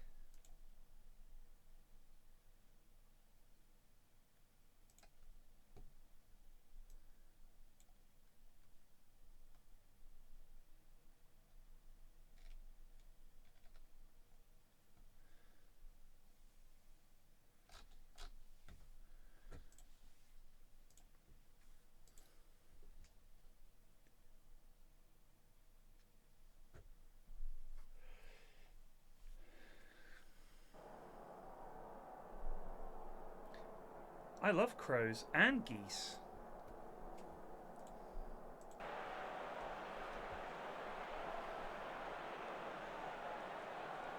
I've been trying to befriend the crows in my area, but they don't come up to my windowsill, which is why I wanted the window bird feeder, but it's too complicated.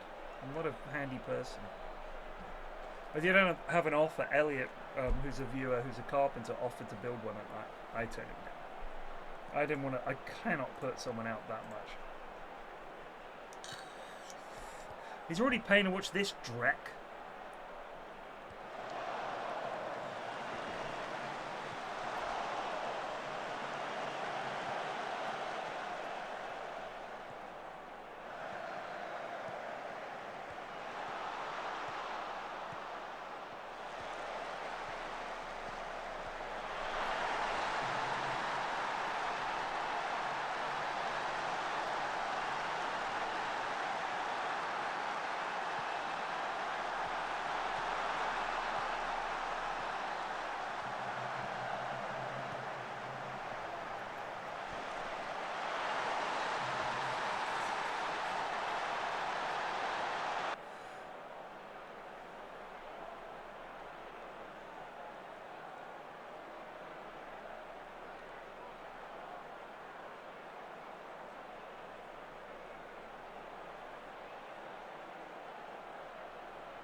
To understand it, loads of people have been sending me on Instagram this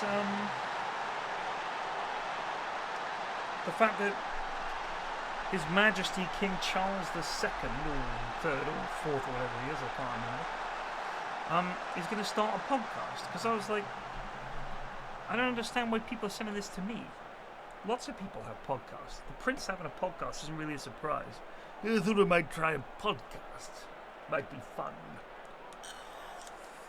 I would talk about my life and the music that I enjoy. And of course, carbuncles. My mother and father were great fans of music.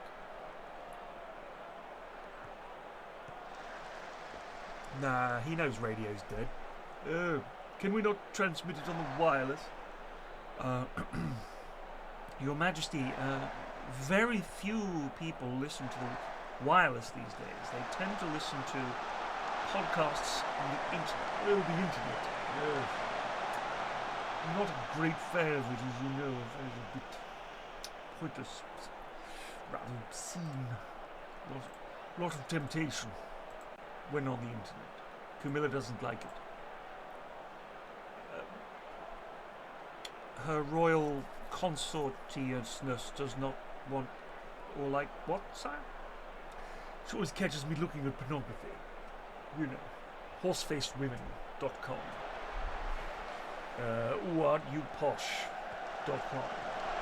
And of course, bustybrits.co.uk.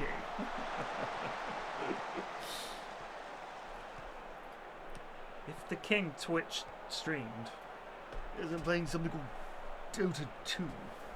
Anyone out there want to give me a hand? Be in there straight away.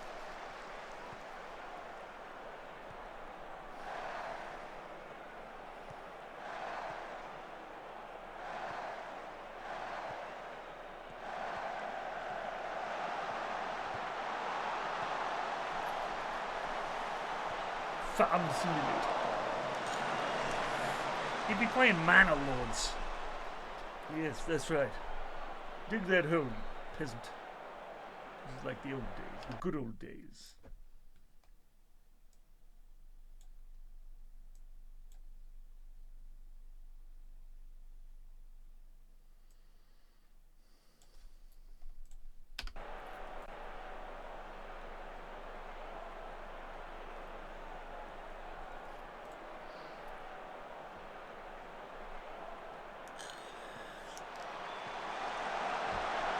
Oy vey, that was close. Happy Passover, by the way. And happy Easter, and happy... I can't remember the pagan name for Easter. I have a friend who's a pagan. She did tell me. Best Snatch or something like that.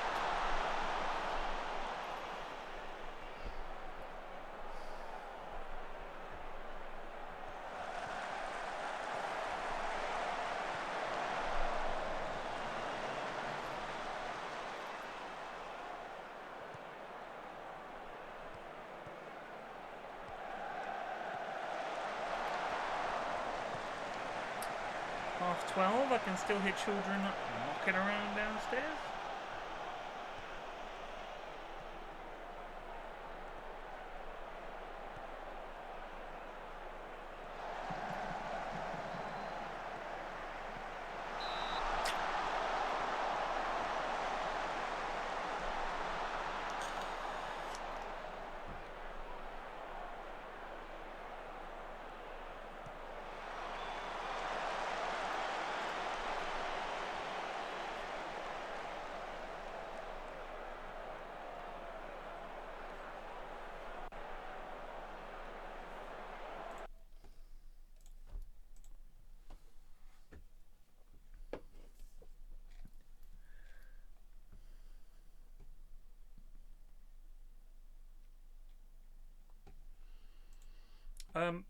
I think I saw somewhere that Donald Trump won't risk a state visit to the UK.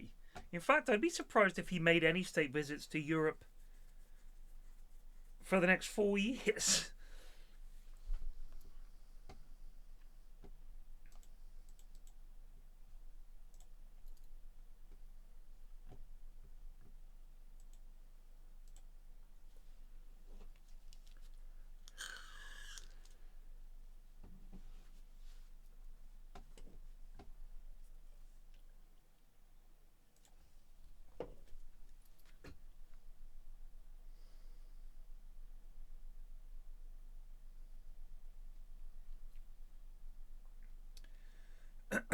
I mean, JD Vance is just going to go on a world tour to try to get headlines and appear relevant. But he's a vice president. No one gives a shit. And he's weird. And he's a fucking idiot. And he dares to lecture us and scold Zelensky. I don't know if he realizes that his entire job is to look dumber than Donald Trump. How dare you come to Europe and lecture us? How fucking dare you?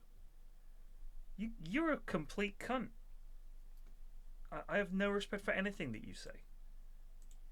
Nothing that you say I think is even semi-sane. And I think you're an opportunist and a piece of shit.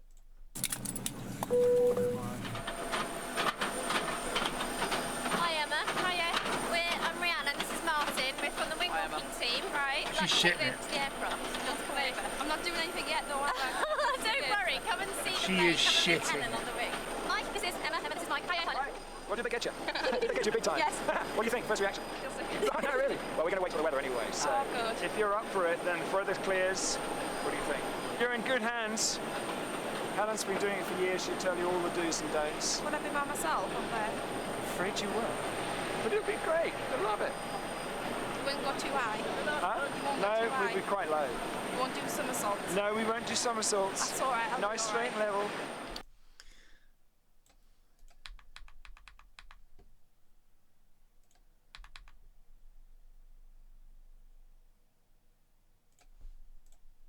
It's just as well Emma didn't have breakfast. Belfast Airport. I got somebody else to book it for me, and they always book my regular flight, and they've messed this up. Is there anything we can do here? Literally, I fly with you every single week. There must be some sort of... Other than buying a new seat, sir, no, I'm afraid not. And how much is a new seat? Well, we'll just price a new seat for you now. Is it one way? Well, you've got to flight back. that will not 127.99. Oh no. Entrepreneur Rory Dorman turned up late for his flight. A day late, and a new ticket's going to cost him dearly. Entrepreneur? And a £127 ticket is getting him the Howling Phantods. What is happening? Please, I'm an entrepreneur. £129 is quite beyond me. I'm jolly successful. I simply don't have £127.99. Unfortunately, that's the cheapest ticket EasyJet have on that flight at the moment. This is a total nightmare for me. Because I simply can't fly back at that price. I literally fly. You can check the records every single week, day in, day out. I fly. I must be your most loyal customer on this. Is there no way we can do something? Because I mean, this is not the sort of service that I know Stelios has led me to believe he could offer his more loyal clientele. Will Rory's charm offensive make any difference? Is there a manager I can speak to? Yes, I am. You are the manager.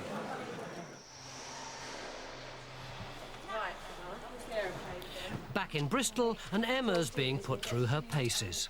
Up onto the aircraft, strap you in, and then so you can feel what the harness feels like, and then we'll go through all the safety signals, hand signals between you and Mike, the pilot, and then put yourself up. Shit.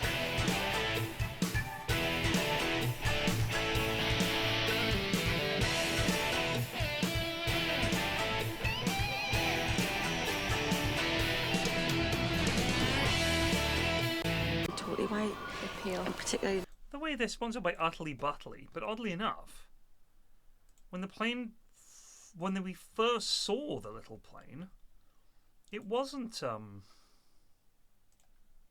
censored.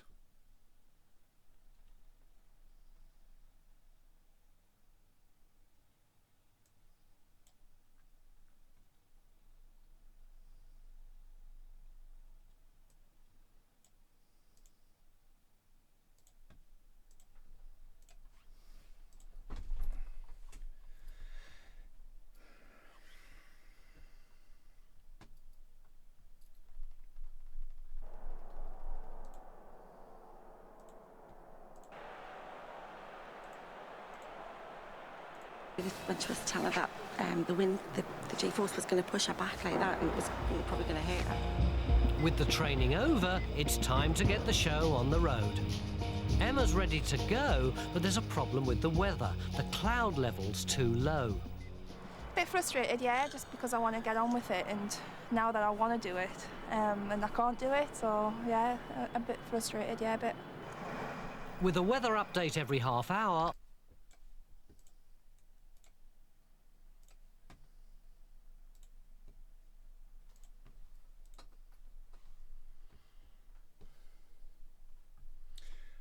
Do you ever feel like a plastic bag?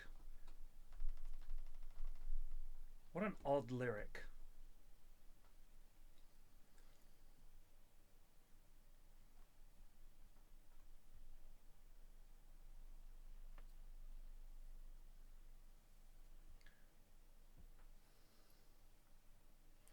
That's quite the freeze frame, by the way. That's our form. A big saggy cock.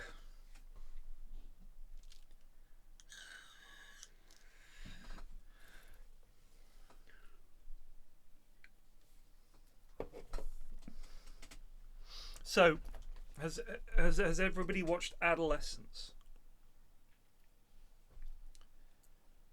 If you haven't watched it, it's an incredible TV show. It's on Netflix at the moment.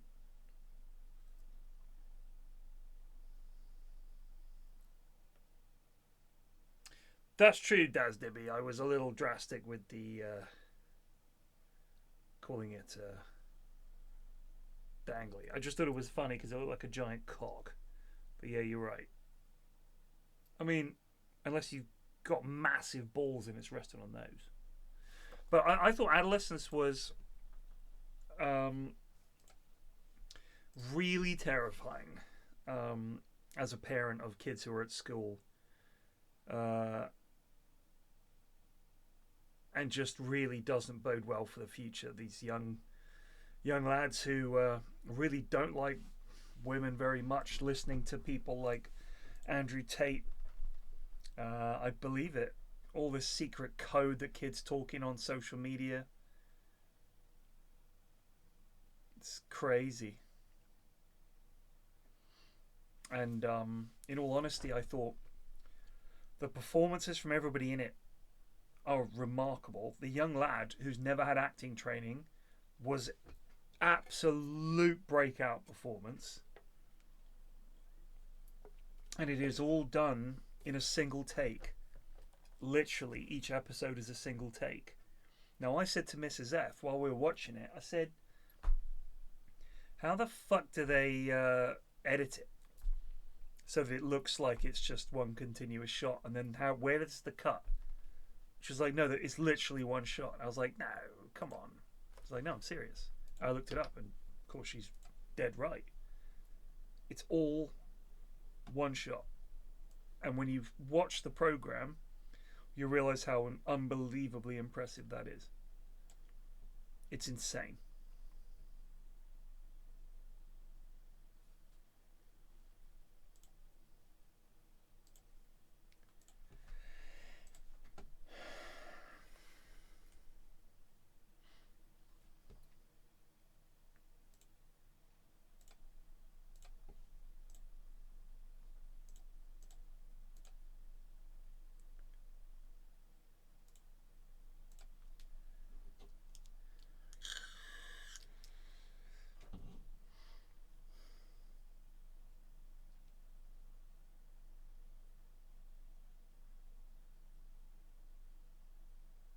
Yes!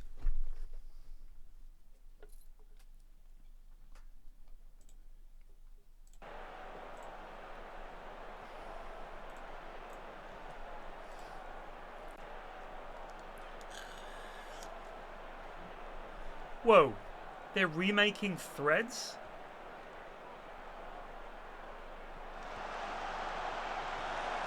Are you serious?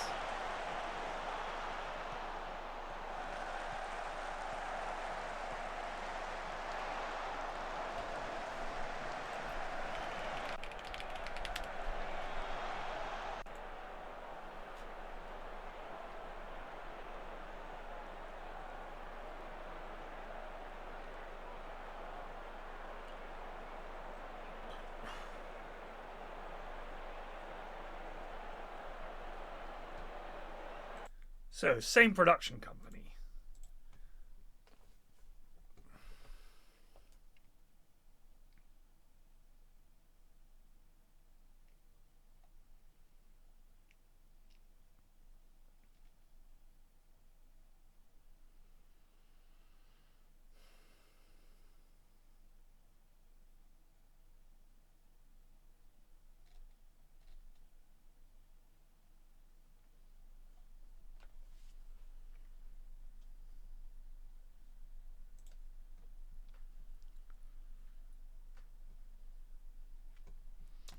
I agree. War Games less so. War Games was kind of dumb, but there's Threads. There's what is it called? The Day After Tomorrow.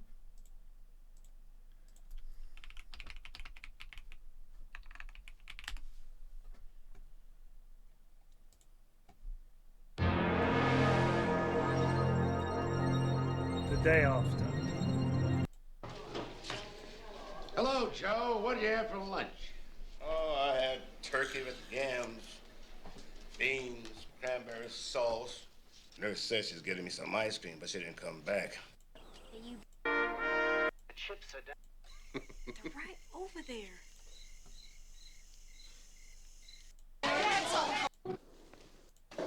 Execution from the president.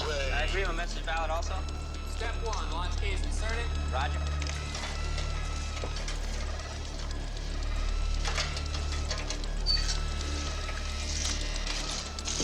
Let's enable the missiles. Program Flight switch, enable. Flight all, LFO. Unlock code inserted. Stand by. Unlock codes inserted. Enable switch, enable. Enabled. Coordinate, enable command. Yes, this is Oscar. We're doing all call enable. Thank you. Key turn on my mark. Standing by. 5, 4.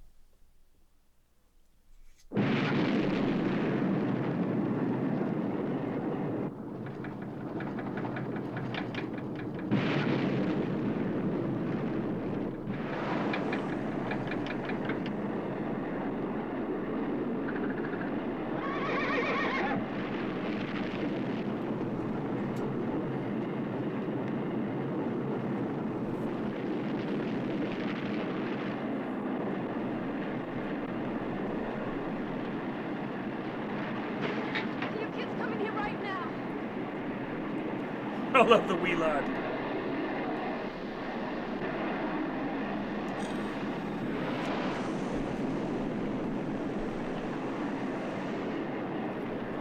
When did Threads come out?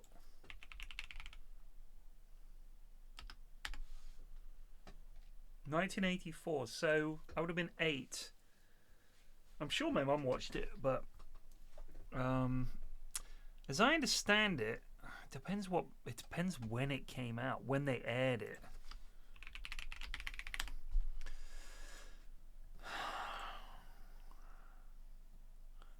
September 9:30. I would have been in bed, and then they didn't really show it much again, did they? That was the big beef between the filmmaker and the BBC. Was it the BBC? Basically, he had a website for a while. Like, it was like a big thing.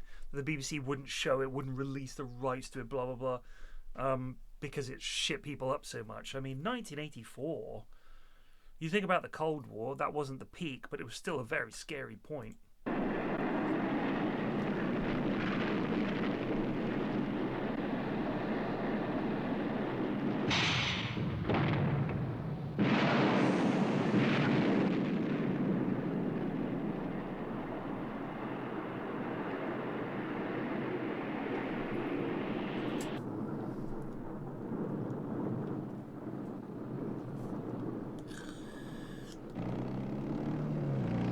This? It's fucking Steve Guttenberg, by the way.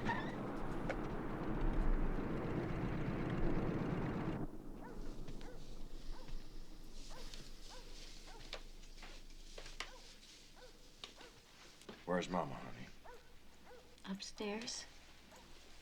Now, I want you to take those tarps and canvases down in the basement, like I told you. And stay there with Jolene, you understand? Yes, Daddy.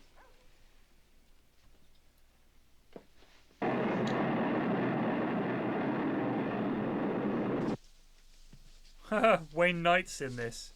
That's Newman from Seinfeld. Now, Eva, we've got to get down below. Listen, those missiles have all gone off.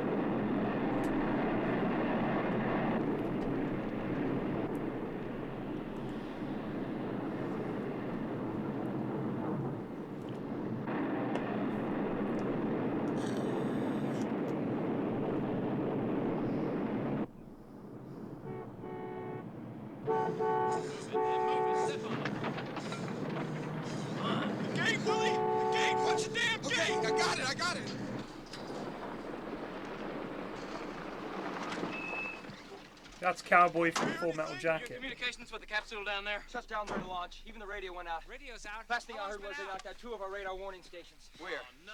Beale Air Force Base, California, and somewhere in England. Can you believe it? They really gonna done it. They checked them. They pushed all the buttons. You know what that means, don't you? Either we fired first and they're gonna try to hit what's left, or they fired first and we just got our missiles out of the ground in time. Either way, we're gonna get hit. So what are we still standing around here for? Where do you want to go? Well, how about out of here for starters? I gotta get my wife and my kid. We're still on alert, Billy. No one leaves this facility. Oh, Not come until on, the man. choppers Who are you come in. kidding? You kidding me, man? The bombs will be here before the choppers will. Listen. Damn. Listen to me, man. The war is over. It's over. We've done our job. So what are you still guarding? Huh? Some cotton-picking hole in the ground, all dressed up and nowhere to go? He's right. Oh, Lord, What about Star and Boyle? What about him? What are they doing? Yeah, they're 60 feet down, sipping on some cold beer and whistling Misty. I'm going down there. Forget You it, can't go man. down there. That elevator's secured. You hear yourself talking, bozo? Because I hear you saying that we got direct orders to be sitting ducks. There's a ladder on the side of that shaft. So what? They're still behind an 8-ton steel door. Enough food and water for 2 weeks. They're not gonna let you in there. There's still that little room off the elevator. Tommy, you know as well as I do that a direct hit will take out the main shaft and Boyle and Star, too. Well, I'd rather take my chances down there.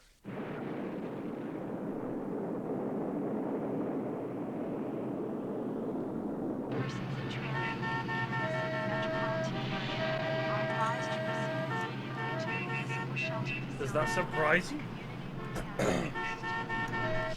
Yep.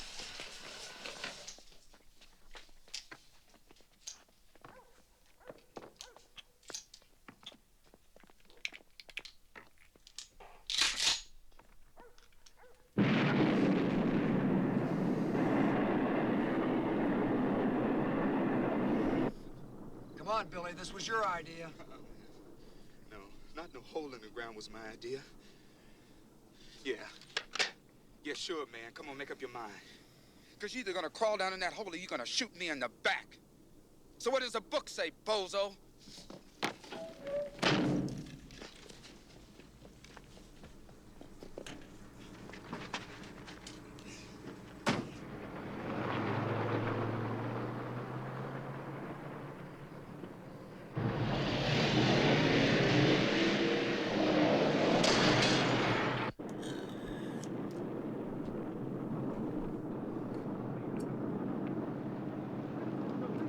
John Lithgow coming up. There he is. What's going on? Those are Minuteman missiles. Like a test, sort of. Like a warning? They're on their way to Russia. They take about 30 minutes to reach their target.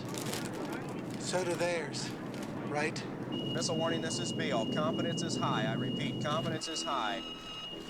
Roger, we've got 32 targets in track and 10 impacting points. Want to confirm, is this an exercise? Roger, copy. This is not an exercise. Roger, understand. Major Reinhardt, we have a massive attack against the U.S. at this time. ICBMs. Numerous ICBMs. Roger, understand. Over 300 missiles inbound now.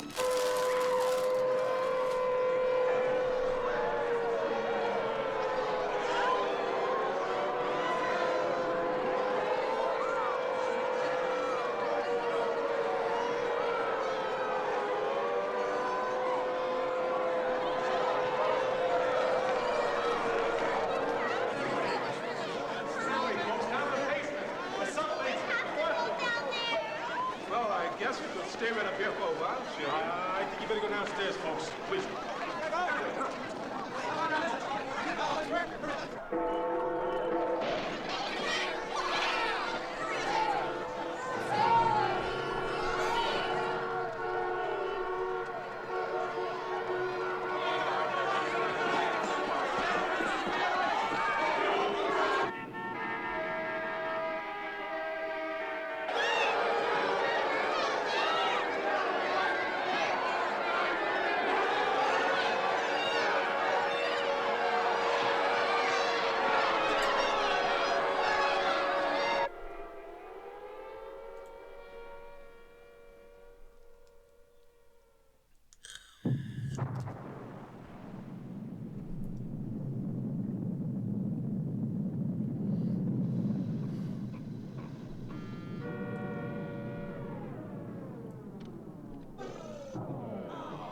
Hey!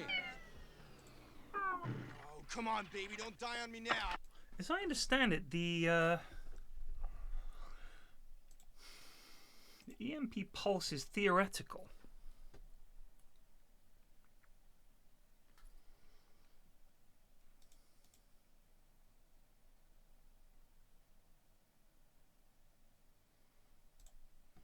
I don't believe there is a self-destruct, no. I think once you launch them, that's it. You're committed.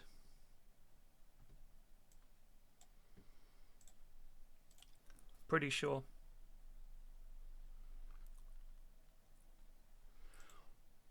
I think it's... I mean, you'd lose an awful lot in an EMP strike. I mean, there's clearly, given the amount of tension in the world, I'm not a spiritual person, but I've thought for some time that when people get tense enough, it's because we collectively know that something's coming. And when something comes into the public consciousness and we start thinking about it a lot, it's because collectively we know it's going to come. An example, pre-COVID, there's a real spate of zombie movies and about global pandemics and shit like that. There was even one that looked almost exactly like COVID. Came out like the year before COVID.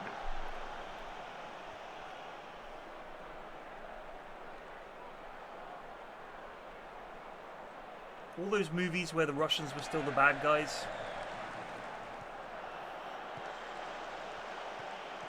I mean,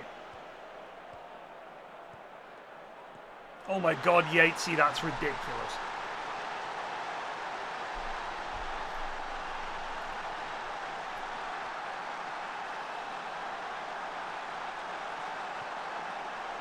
Look at this from Yatesy. Halfway line, picks it up, gets away from one man, cuts through two more, fucking smashes it.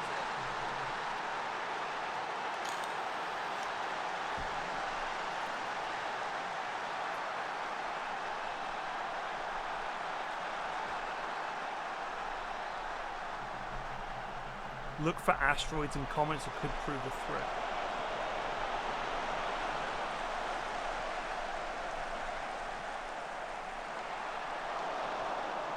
The Sun-Earth Lagrange point, gravitationally stable spot, 1.5 million kilometers from our planet. Once there, it will scan the heavens in 2 infrared wavelengths. Good. What then?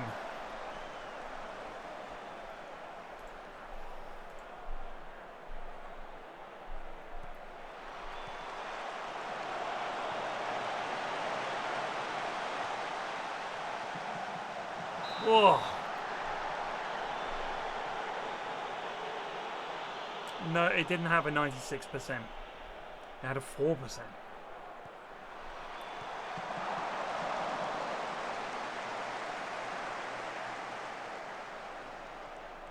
And that was, and then they scaled it back, right?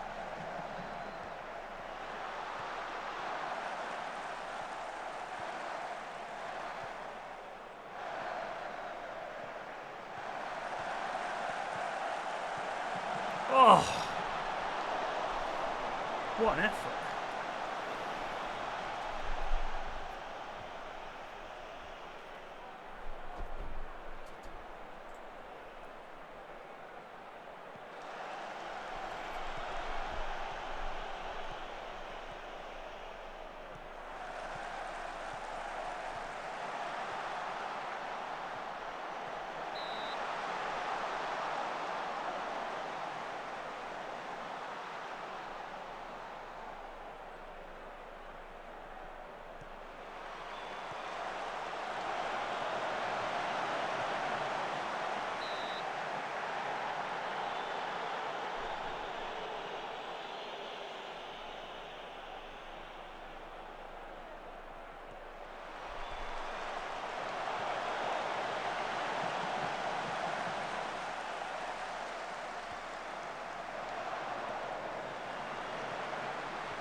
like I talked about it in the podcast. I said, why is it so hard? Because we've got all these telescopes that can see all these incredibly distant things, and then we're told, you know, oh gosh, we don't know if this rock that you could probably see from Earth with a decent telescope, we don't know if it might hit us or not. And I'm just like, what information are they missing? Of course, it's very small, and seeing distant things that are bright like stars is easy. But seeing very little completely dark objects like asteroids is almost impossible. In fact, we can detect them at all is pretty remarkable. So then gauging their exact trajectory and their exact speed is velocity is very difficult. Let's stop. Am I on it? I mean, I've watched a couple of his documentaries. It's an essay. I like it, but it's not.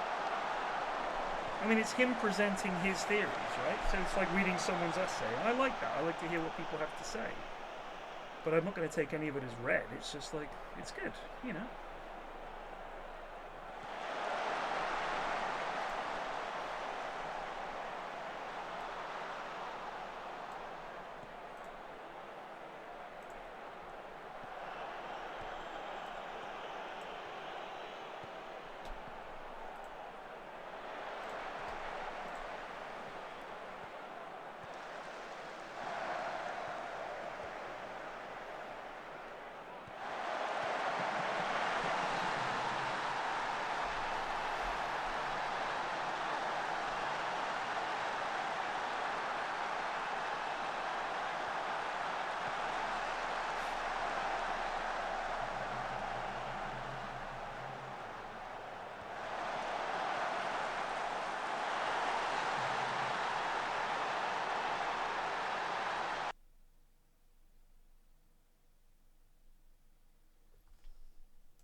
Jesus.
Wow. You get a room near Barbican for 5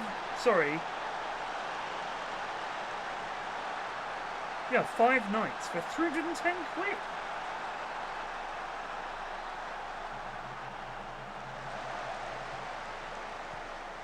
You know what?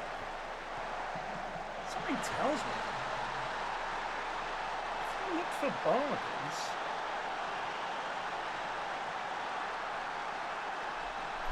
you'd actually be better off Airbnb-ing around London and not renting.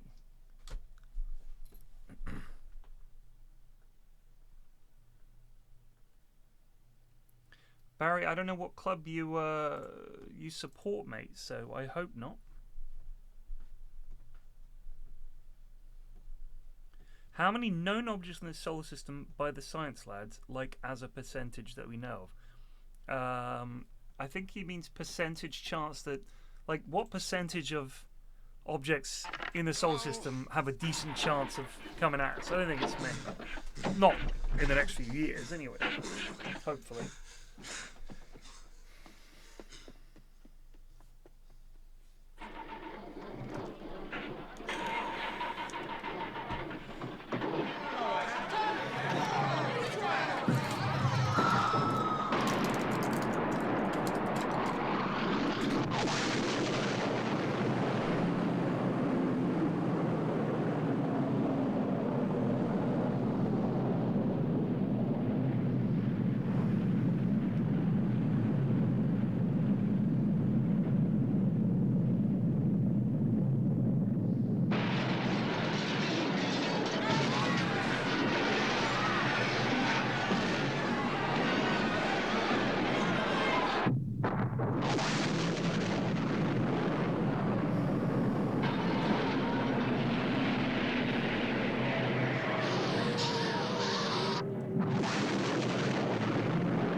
I'd be down here a long time. So anyway, this goes on and on. I think if I didn't die in the initial strike, which would be unlikely given that I live in London and near Heathrow, so they would definitely hit here. I mean, you know, they'd hit London with a good few nukes because you'd have a better chance of killing pretty much all the MPs and completely crippling the country. Think about how many railway lines go through London is crazy. Not to mention all the telecommunications and all the rest of it. Like, if you hit London with 5 or 6 big nukes, I mean, geez, there's nothing left. So, I would much rather die in the initial. Never even know.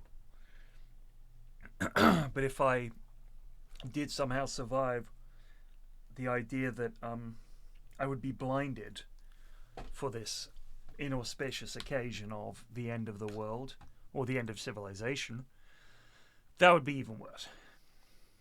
Just relying on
scares me as human beings far more than some rot that might get here eventually. I know it's coming, but we have a chance to do something collectively about it.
saying that you have typed a very long message.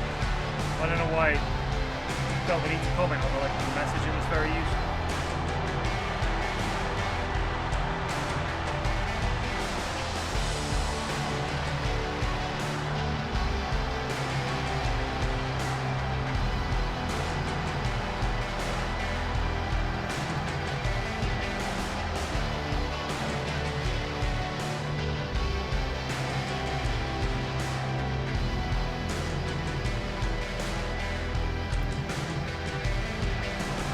Playing with fire there.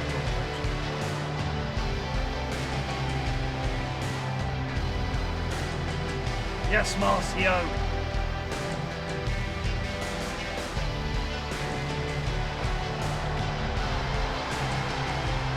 This is the intro, by the way.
Offside.